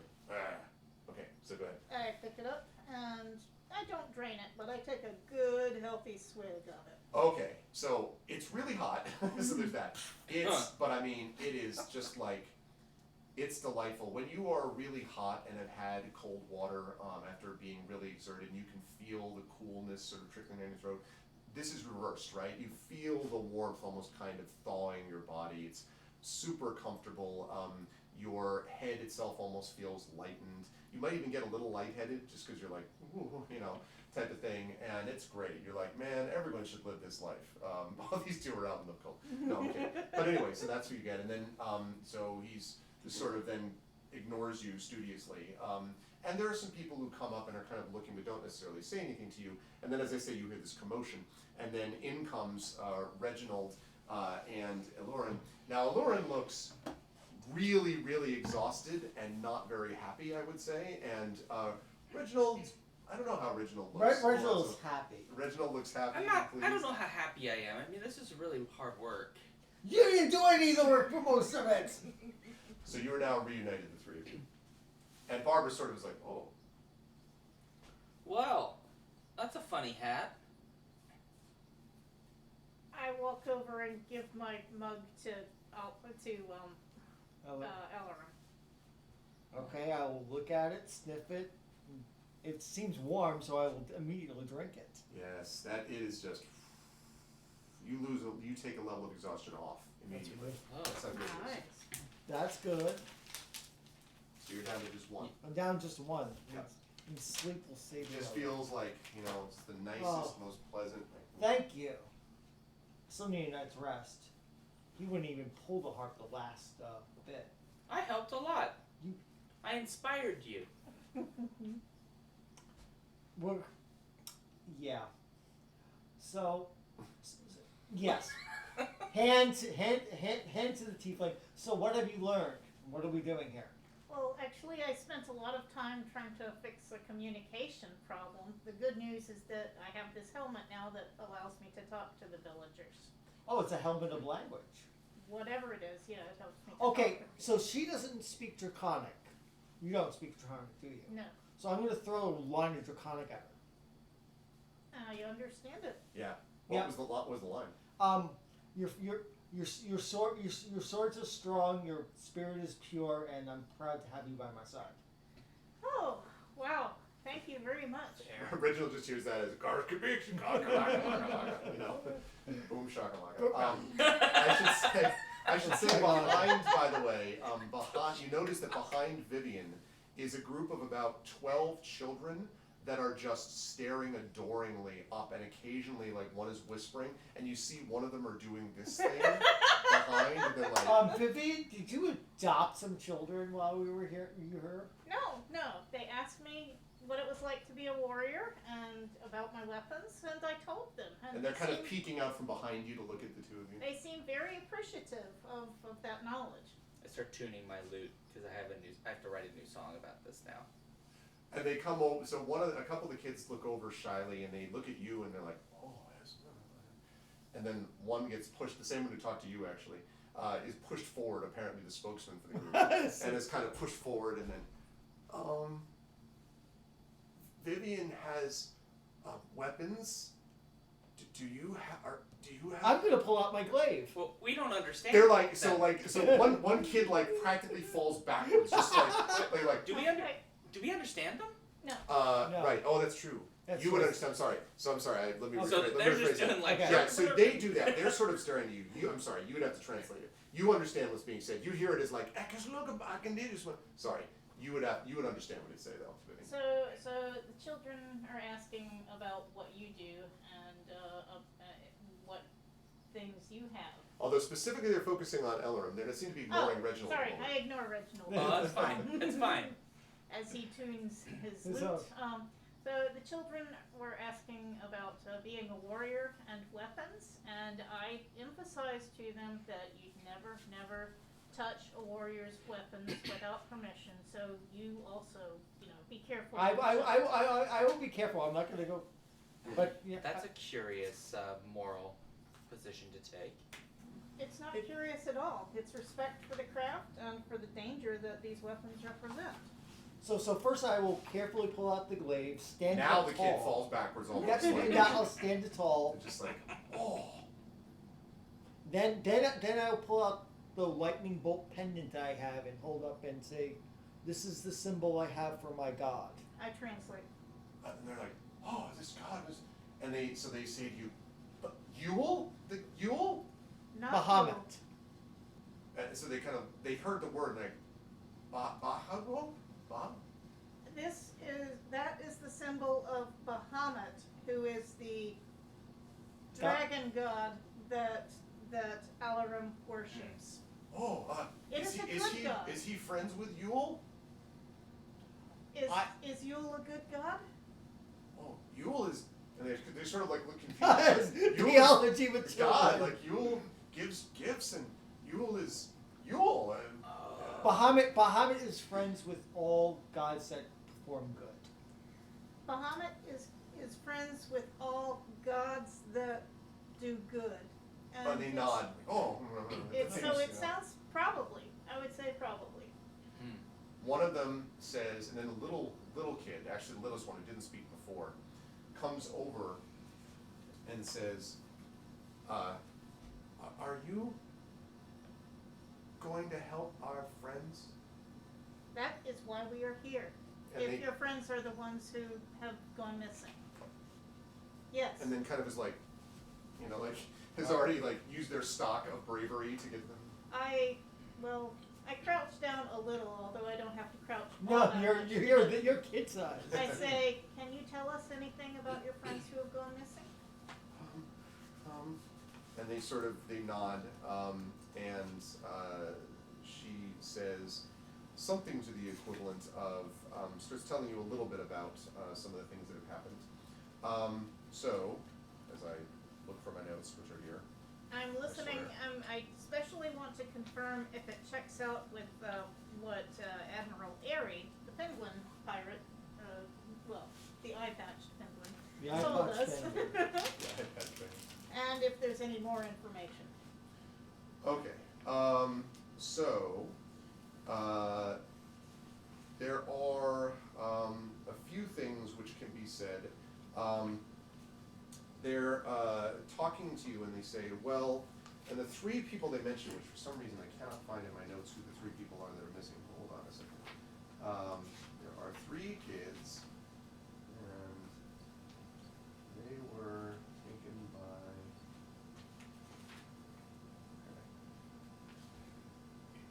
Right, okay. These are the three. So they tell you that their three are... Grotha was one of them. There we go. Yeah, that's right. Yeah, these are the other ones. So Hilkra, Sigurd, and Grotha. So Hilkra was the first to go, probably 2 weeks ago. And then Sigurd about a week later, and then Grotha over in the last couple of days. These were kids that were, they say that, Hilkra was adventurous and would sometimes not listen and would venture out places they shouldn't go. But the other ones were actually pretty careful, and so it's a little weird that they got taken. And these kids believe that they were taken by the Yule lads. And in fact, one of the kids in particular says that I've heard a voice scratching in the night. And I heard it, and it said it would take everyone. I heard that voice. I did. And the other kids seemed kind of like, no, you didn't. The other kids seem to be like, whatever. Ignore the conspiracy theorist guy, whatever, that's absurd. But he seems very convinced that he heard this scratchy voiced creature. Other kids claim that there were things being taken. A lot of them talk about this gorilla, and you've heard this gorilla from Airy. You've heard that as well, so it's not the only time you've heard that voice of it, this ogress. So there's that, and then you hear a couple of the adults mention trolls again, Yorton trolls. It seems to you that your guess is that the adult theory is Yorton trolls, and then the kids are deciding either it's the Yule lads or it's this ogress that they know. Reginald, do you have any kind of detect lies spell? Detect lie? Yeah, truth or lie. I don't believe I have the ability to do that. I can lie to them. No, that's not what I wanted. Also, please Create lie. don't say my name in public. They think I'm named Florian. Well, What? I mean, What? I mean, Just go with Florian? it. you could Yeah, just just go with it. What? You could just make an insight check to see if they're. Okay, yeah, I'll Yeah. make an insight check on But this kid. also, we might want to mention that we did see something floating-ish. Yeah, but I don't want to. So that's a With- 19 yeah. insight on the kid that Well, they can't everybody else understand doesn't this. believe. From I know. what you can Well, we can- tell, the kid certainly seems to believe that he heard something. What that is, though, is not clear because the kid himself doesn't know, but he heard that voice. He definitely, you're pretty sure he's not lying to you about what he thinks he heard. Okay. Okay. Yeah. All right. And so they kind of give you more information about that, and they also suggest that if you go to some of the other places in town, the adults say this too, that you might be able to gather some other information from some of those people. There's a few people that don't go to the Hunters Hall because they're just like, I don't like people, including apparently Navar himself, who's this way. And Nadler, who's been working behind the bar here at this point, says like, I don't know what happened to him, but almost certainly it's got to be a troll. That's the ones that do terrible things out there. Anytime the kids get too far, it could snatch him up. Although there wasn't any breaking of the gates, I guess that's a little strange. But back when I was doing something that isn't this, I would have thought troll. Vivian, I want you to make an insight check for me, please. Seems a tad prejudiced. It's trolls. What is that? 14 plus something. Let me see. Just a tad. Just a tad. Plus 3, so 17. So when Nadver says this, you can see from the way that Nadver's just sort of like drying, the classic drying off a mug, in a tavern. But you can see from the way the muscles ripple along the arm, almost certainly this person saw combat at some point. You would almost bet it that at some point this was a professional fighter, who obviously isn't doing it now. But so while this is going on as well, I think you're focusing on the kids. I'd like Reginald Malorn to make perception checks for me, please. Why do you just make me use my worst stat? Like, you Oh, hate me. you'll get your chance. Trust me. I'm still disadvantaged. Exhausted. Okay, I so rolled 2 15s, so it's 15. Okay. 12. Okay. Reginald, you are there as you're tuning your lute. Ding, ding, ding, ding, ding, ding. Well, I've been playing a song the whole time. Oh, okay. So, Without singing. right, I without singing, just sort of yeah. playing. Yeah, Is there just- any particular kind of music, or like you just sort of like background music? I've been practicing perfecting this thing called a 4-chord song. So, yeah, so that's what I've been So doing. 4 chords. Are you Um, saying my harp will go on? Yeah, of course. Been working on it for months. Okay. So you're playing these chords. I was waiting. I was waiting for you to just do that and then just start breaking into like, never mind, progressive. Off rhythms. Okay. As you're playing, Reginald, you begin to hear some weird. Something is almost interweaving with the music. It's as if something or someone is singing, but you don't see any, like the children are talking with Vivian, and like some of them are looking over at Elorian and like motioning at the glaive, and the adults are sitting there. Nadver is sort of like rah, rah, rah, behind the bar. But as you're playing this music, something is sort of singing along with you, and you, as you listen, you begin to hear words. You hear, "You must let me in, for it's cold and I hunger." And then it sort of fades, and then, "I ask you, why not shall I come into slumber? Why not let me feast on your cheeses and grapes from the vine? Why not let me eat up your pheasants and wine?" And this is like flowing into the music, so at a moment you're like, "Oh, this is pretty good. I need to put this in a song." You're like, "Wait, that is not me doing that." Yeah, now I'm super jealous because that was very good. The music is interweaving, and the voice seems to be getting louder, and then you hear almost as if like a bagpipe hum. That same that I just did is happening. That same singing, and underneath is a like a drone, and it seems to be coming from outside the hall. No one else has really noticed it yet. You must not sing from the book. I just keep playing along for a minute to see where's this going. This is kind of creepy. Okay. And so it repeats again, and the last time, this last verse, when it gets to that pheasants and wine, like up as if it's asking a question, and then there's a pause, the voice stops, like it's waiting for an answer. Why do you want pheasants and wine? And there is, and there's a pause, and it says, "I am to come in and take from you the food I need to live." Oh God. As long as you don't take the children, I have no problem with that. Do you mean it's okay to come in? Oh God, Reginald. Sure, that sounds fine, but again, no eating of people. Okay, I need you to make a performance check. Oh God. This is how we're gonna get TPK'd. Malevolent spirit kills us all. Oh God. I rolled an 18. Okay. So there's a pause, and then, "Why must I not eat the children?" Oh God! Sorry, I was gonna do something really messed up, and then I realized I should not sing that. Like, sounds good with salt. Like, It's going in that direction. Yeah, no, it I was think- about them not being cooked. Yeah. Like, because generally it's not an acceptable thing to do. Okay, make another performance check. That one was I'm supposed to be double rolling these, aren't I? Yes. Because I'm exhausted. Yes. Okay. Well, No. You know what though? No, you're gonna get an advantage on this, so it just cancels. So it's Okay. just the roll. okay, then I got a 13 this time. Okay. So, then it says, "Perhaps I see what you mean, but surely you would not have me starve." And now, just before you answer that, as you sort of, for some reason, because the voice now sounds very close, and you're sitting not too far from a window, which is normally shuttered, but which is blown slightly open.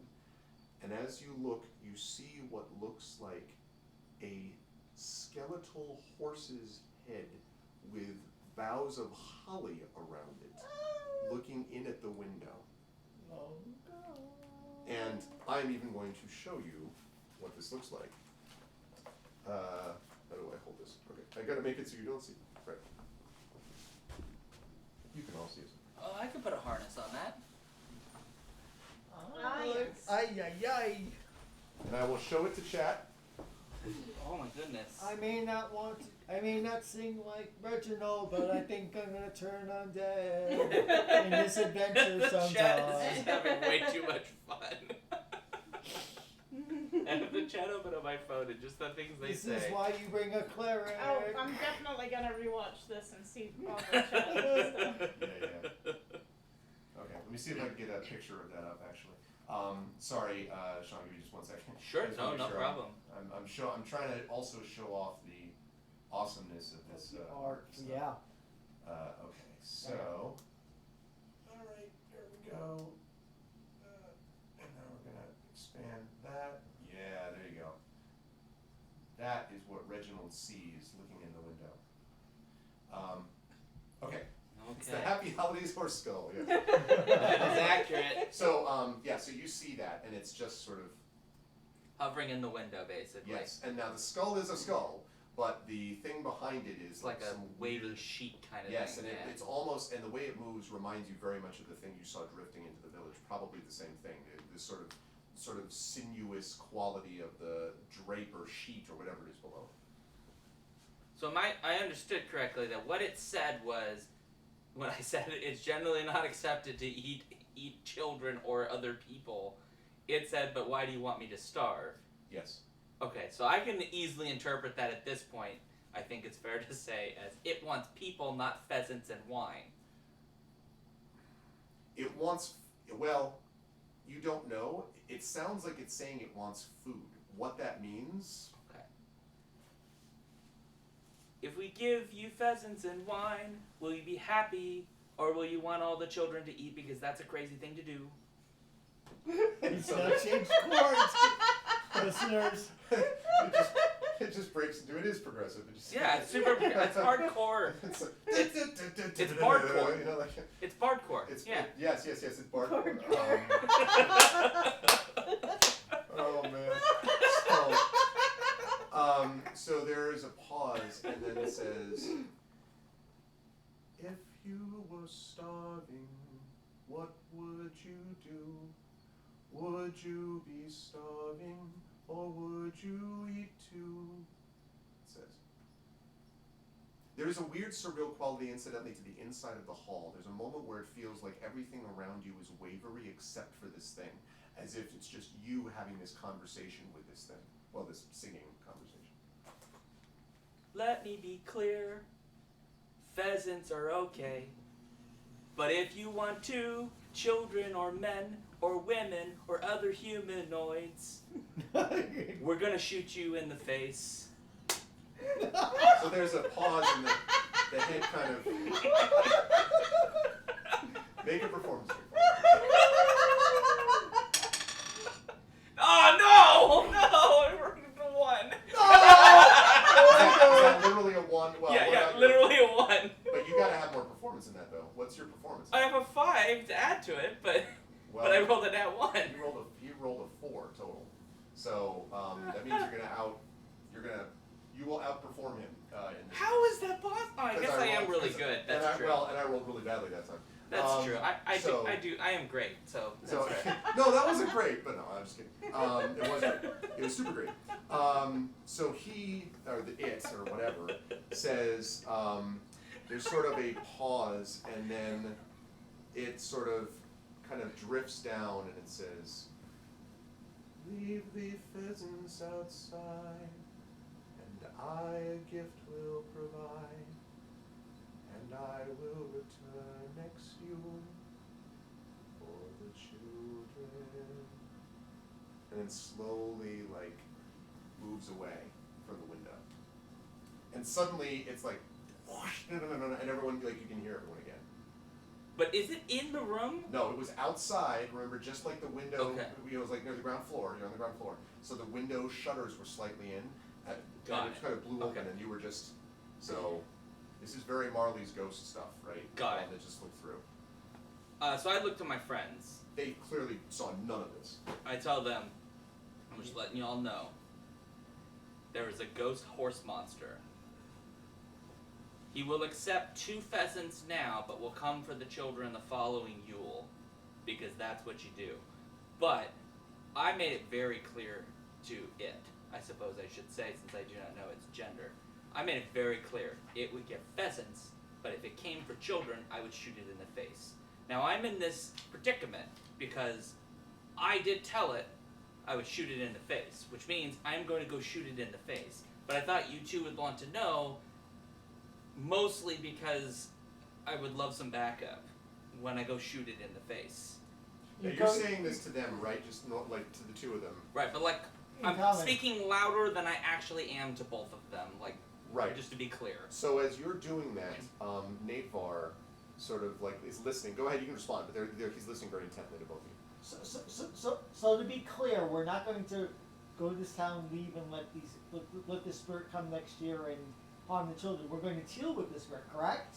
Yes. I made a threat, and look, Reginald does not deny threats. He just keeps going. That's what happens. It's time. Good. Let's put some arrows in an eyeball. Let's go. I think we need more than arrows to deal with the spirit, but you know. I can viciously mock it. This is a lovely town, but I don't want to give out pheasants now and wait for a year in this Yeah, 'cause lovely then we just town. have to come back. Right. I mean, come on. This whole trip's been awful. Why would we come back here? Yeah. No. Let's kill it now. I think that's a good idea. Well, And, no, let's wait a night, let you two rest. And then we go try to kill it. and so you hear a and you look over, and there's Natevar polishing at the same. All bartenders polish the Yeah. one mug forever, right? And he's just polishing the same mug, and so you're gonna go kill it, are you? Yes. Well, You're we're out. certainly going to try. You saw him, didn't you? He looks at you like you saw him. Yeah, he's just like a weird horse dude. Do you It's think it fine. was the same thing we saw as we were heading to town? I mean, I can't be 100% certain, but it seems likely. Okay. You saw Mary Lewood, and now that Mary Lewood's seen you, you've got to give him what they asked for. Or I could kill it. And he sort of looks at you and stops and looks around seriously at everyone. You notice now that the children have all quieted and everyone is sort of quietly looking at all of you. And Barbara says, Mary Lewood is a spirit. And it's not a bad spirit if you give it pheasants food, but sometimes it gets angry. You cannot kill it. You can only keep it at bay. And as you say that, you hear this howling. And that's where we're going to bring our session to. Dun, dun, dun. So, lovely work, everybody. Really, really good stuff. Man, what fun. And there's more to do. What's going on with Mary Lewood? What's with this Grilla? What's with the Yule lads? What's with the thing? With the stuff? Will the heart be found? I mean, there's just so many things. Good stuff. So, yes, cliffhanger, hashtag. No kidding. I'm going Good to Lord. work up from the bottom of the column and work back around. And I'll start with you, Sean. I really, really enjoyed Reginald's character. It was fun to see you kind of get into him. He's got this sort of great consistency where you get the impression that he's like stumbling towards trying to do the right thing somehow, like against Yeah. his own nature in some ways. Like he's just like, why would you? Well, you can't hurt kids, right? Like, it's like that's probably bad, right? Like he recognizes. Well, like it's also worth noting that like he probably doesn't hate kids because he plays music. Like kids normally adore. I mean, let's be real. He was definitely thinking a little bit longer than he normally would because these kids didn't immediately gravitate towards him. But yeah, like he has a moral compass. Yeah. Like there's a line that you just don't murder children. That's not cool. And the kids also did kind of this moment, right, where it turns out you talked to them, they were like, oh, like they were, because like this is obviously a legendary figure for them, and so someone that talked to them. Anyway, there'll be more that we'll talk about with that. Of course. How did you feel about the adventure and that sort of thing, and where can the fine people find you on the internets? This was fun. I had a good time. I got to hang out with some friends, a new friend, because this is the first time we've met in person. Yeah. I had a blast being a clown for like 3 hours. I was not anticipating having to sing nearly as much as I did.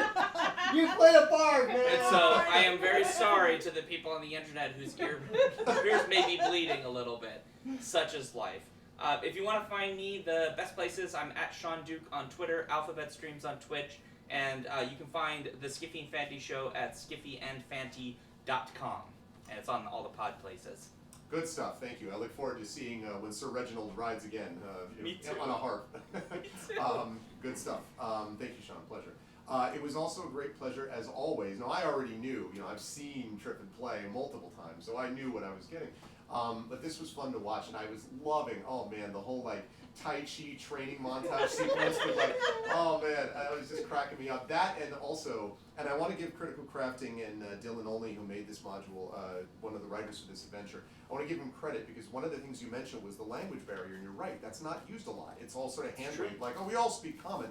They don't speak common, and so having to figure out how to deal with it, and it is in the adventure that there is a helm that you can find that will help you, but only to the extent you could convince that person to help. If you had just been no, and just kept banging on the door, being I will kill you, or fire an arrow or something, then this would have gone down a whole lot differently, right, than it did.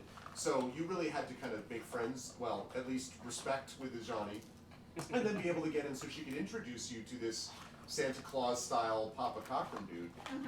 And so there was a lot that you had to do in terms of that, and then of course you got the kids, Marla. Did not get to see your amazingness in combat yet, but that no doubt is coming. Oh, it's coming. And it could have come if the troll thing had gone south, by the way. If that combat had gone badly, that could have been a problem. So how did you feel about the session today, and where will the lovely folks find you next?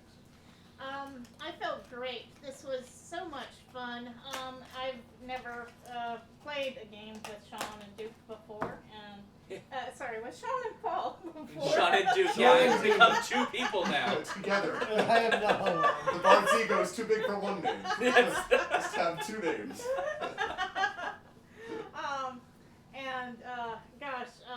It was fun playing Vivian, who is a bit different from some other characters that I've Grace played. and so on, yeah. Right. It's been a long time since I've played a straight fighter, and I'm looking forward to getting into the differences here. Great to play in person. My God, this So con much has fun. been so much fun for seeing people in person as opposed to just voices on a podcast or even faces on Twitch. Yes. And so for me, this was just the perfect cap to Worldcon.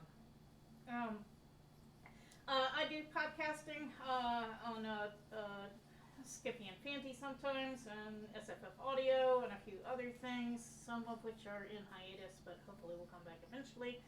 I'm on Twitch. I'm on Twitch, Triffity Mats, and I'm on Twitter @PEMats. Good stuff. Thank you. Again, it was a pleasure. Good stuff. And last but not least, for Prince Justin, this was really great to see. The sort of banter with you and Reginald was great. And then I also have to say, like, that sequence, and really the troll sequence could have been very different. We could have spent most of what we did the last hour and a half could have been just like battling a big old troll on an iceberg. Like, that's quite possible. And this thing is nasty, so it could have gone that way. So you having the tongues and then you being able to actually do something which was persuasive was huge. Like, especially when you said that, like, we left behind heat and fire, is like, hell yes, because it hates fire. Hates fire, right? It's like Heat Miser and Snow Miser from Christmas Jones. No, like, really. So you did very well with that, and that, I think, sort of established how your character was ultimately going to operate, because you could provide a certain amount of, like, this thing. Plus, also, myself, I was loving the visual that you're the only one seeing the big, massive creature until the end, when you're like, what the hell, no one told me? So that was cracking me up. How did you feel, Prince Justin, about this? I've watched you streaming games for years now, and I've been, okay, this is going to sound weird, I've been jealous. And so the actual chance to actually play on your channel, yes, listeners, this is going to be a gushing and abusive, deal with it. It's been an absolute joy to actually play under you for a change, and play with Trish and play with Sean. So this has been an absolute blast. Awesome, and same. Where should the fine folks find a multiple Hugo nominee? Oh dear, God. Where do you find it? Because I found out because today you were tweeting out, and I'm like, Nerds with Feather, and I'm like, oh, and you wrote for them too. I'm like, so basically, you are connected to, either nominated for, or involved directly with multiple Hugo people. Like, that is actually true. So you can find me often on our channel as Prince Justin. You can find me on Twitter as Prince Justin, and that will link you to the book reviews I do, the podcasts I do, the Skippy and Fenty stuff I do, all the tendrils of the internet that I have conquered or are conquering. And the Twitch on Christiana. And the Twitch, yes, Oh, I should mention. So this is not my first time I've done stuff live on a stream for D&D. On Christiana Ellis's stream, I play D&D and other games. We're currently playing Root, the role-playing game where I'm playing a fighter, a straight-laced fighter. I guess you can see my types. And we just had Christiana on for our Bag of Giving session, which happened earlier this month. Oh my God, which feels like 6 months ago now, but earlier this month. Yeah. And that was really cool to see, and you will see more of that coming down the line. So, no, Prince Justin said is never going to get too big to get out. Believe me, this is good stuff. I'm really it was a pleasure to meet you in person, and it was a pleasure to meet you in person and to meet you in person. These were great players. And chat, just before I close up shop, can we get some love for the amazing players for giving up their time, etc. Check, we give them the positives and all that stuff. They're going to wave goodbye, and I'm going to move over to this stuff here. And last I will say, just for, good God, the sun is just like lastly I will say that Critical Crafting says, really glad to have been a part of this. It was a wonderful interpretation of the content. It was a joy to watch. Thank you. I hope so. That is what we try to do, especially when it's good content. This was a good adventure. I've enjoyed sort of running it.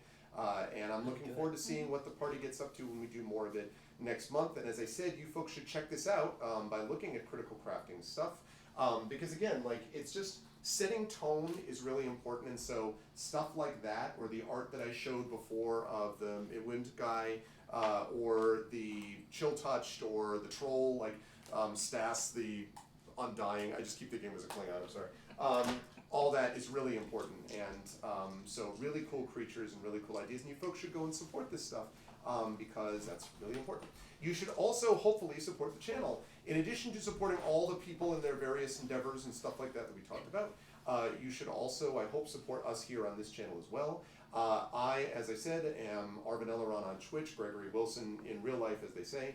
I run this channel. I've run this channel as of next year, April. I've been streaming for 10 years on Twitch, actually. So doing all kinds of tabletop games. We have a lot of exciting stuff lined up. I also have a major project called Gray Shade, which is coming up, which I'm super excited for, which is basically the relaunching of a book, Gray Shade, which was called A Timely Study in the Violent Burden of Faith by the European Review of Speculative Fiction. Very exciting to get that out into the world. Athos Arts, E.D.E. Bell has been the editor of that, did a wonderful job editing it, as did John Helfers, who appears on this channel, edited as well. So I'm very excited for that, and the books Renegade and Heretic, which are the two other books in that series. And there's also a tabletop role-playing game that's going to be released as part of this, done by Alligator Alley, designed by Rich Lescouflair and Aaron Rosenberg. So you will definitely want to be here to find out more about Gray Shade, and that is coming soon. So to find out about this, !Gray Shade KS, !Icarus will tell you more about my graphic novel, and !Library for Tales and Tomes for the Forbidden Library, which is my 5e adventure and source book, which came out last year from Alligator Alley Entertainment and is now, thank God, out in physical form to the Kickstarter backers, and is going to be released to everyone more generally early next year. Otherwise, please follow the channel, sub to the channel. Those of you who did so already, thank you so much. Please check out our YouTube at !Arv2, Discord !Arvcord. Thank you. Yeah, that's right. You picked up a copy of Tales and Tomes at Origins. I appreciate that. I'm glad. I'm proud of that work. We did a lot of work on it, and the contributors were amazing. So !Arvcord, !Arvtweets is my Twitter. And then here, and arvinelleron.com is the website. !Arvtreon is that Patreon right there. My Patreon really helps allow me to do stuff like get the equipment that let me stream some of this, so that makes this stuff possible, so thank you. And of course, subbing to the channel, as I mentioned before. And as always, !BLM, Black Lives Matter. Very important, again, to affirm and assert the significance and importance of Black lives. I was so happy in that vein to see how well Thaya did, and to see our own beloved Rising Tides, and how well Rising Tides would. And all you need to know about Rising Tides is that dude goes out and is a Hugo Award winner, amazing poet, and the first instinct is to go and give subs on this channel. So like, I mean, that's all you need to know about what a cool person that is. So really great to see that. So there's that, and !Help Now, World Health Organization page on suicide prevention. Very important to reach out to others when they need help, and to reach out to others when you need help as well. Last of all, thank you to, or I should say congratulations to all of the Hugo winners, and it was a great pleasure to be here at Worldcon this weekend to see all these wonderful people in person. It does warm the cockles of your heart of a winter, and you'll have a chance to see more of them online again as we go forward. But that's it for me. I will be back on the channel on Tuesday with some Adventures in Middle-earth with another Hugo Award winner, Midwintar, and with the folks doing that amazing campaign. And then we'll be continuing on, keeping on, as we move towards Christmas and the end of the holiday season and New Year's, and then into 2022, which it's better, different than 2021. Thank you again to Critical Crafting and to Dylan Olney for giving us this adventure to work with. Looking forward to speaking more to them in the future. And again, thank you to chat. Wonderful work for everybody. Thank you to Arudnell, Hillness, Rising Ties, Best Mods in the Business. Thank you to my subs, Rudnell, Hillness, Rising Ties, Nonstop, Configuration Queen, Critical Crafting, which I think became a sub because someone gave you a sub, which I missed, so thank you. And Garlic Tofu, of course. And thank you to my viewers, Cade, My Impossible, Alphabet Streams. Thank you to Big Boss, thank you to Black Fury, Arabs, Ladybug, Stevie Dancer, and Vivacia. Thank you, everyone, and thank you, Arv, for doing a great job as a game master. Thank you, Arv. Thank you. My pleasure, and much love, everybody. Aside, check Discord. I want to see if we may make a thing happen. All right, I will make this thing happen. But thank you, chat. Thank you, players, and much love, everyone. I'll see you folks soon. Bye for now as he gets ready to. Can't even see my webcam.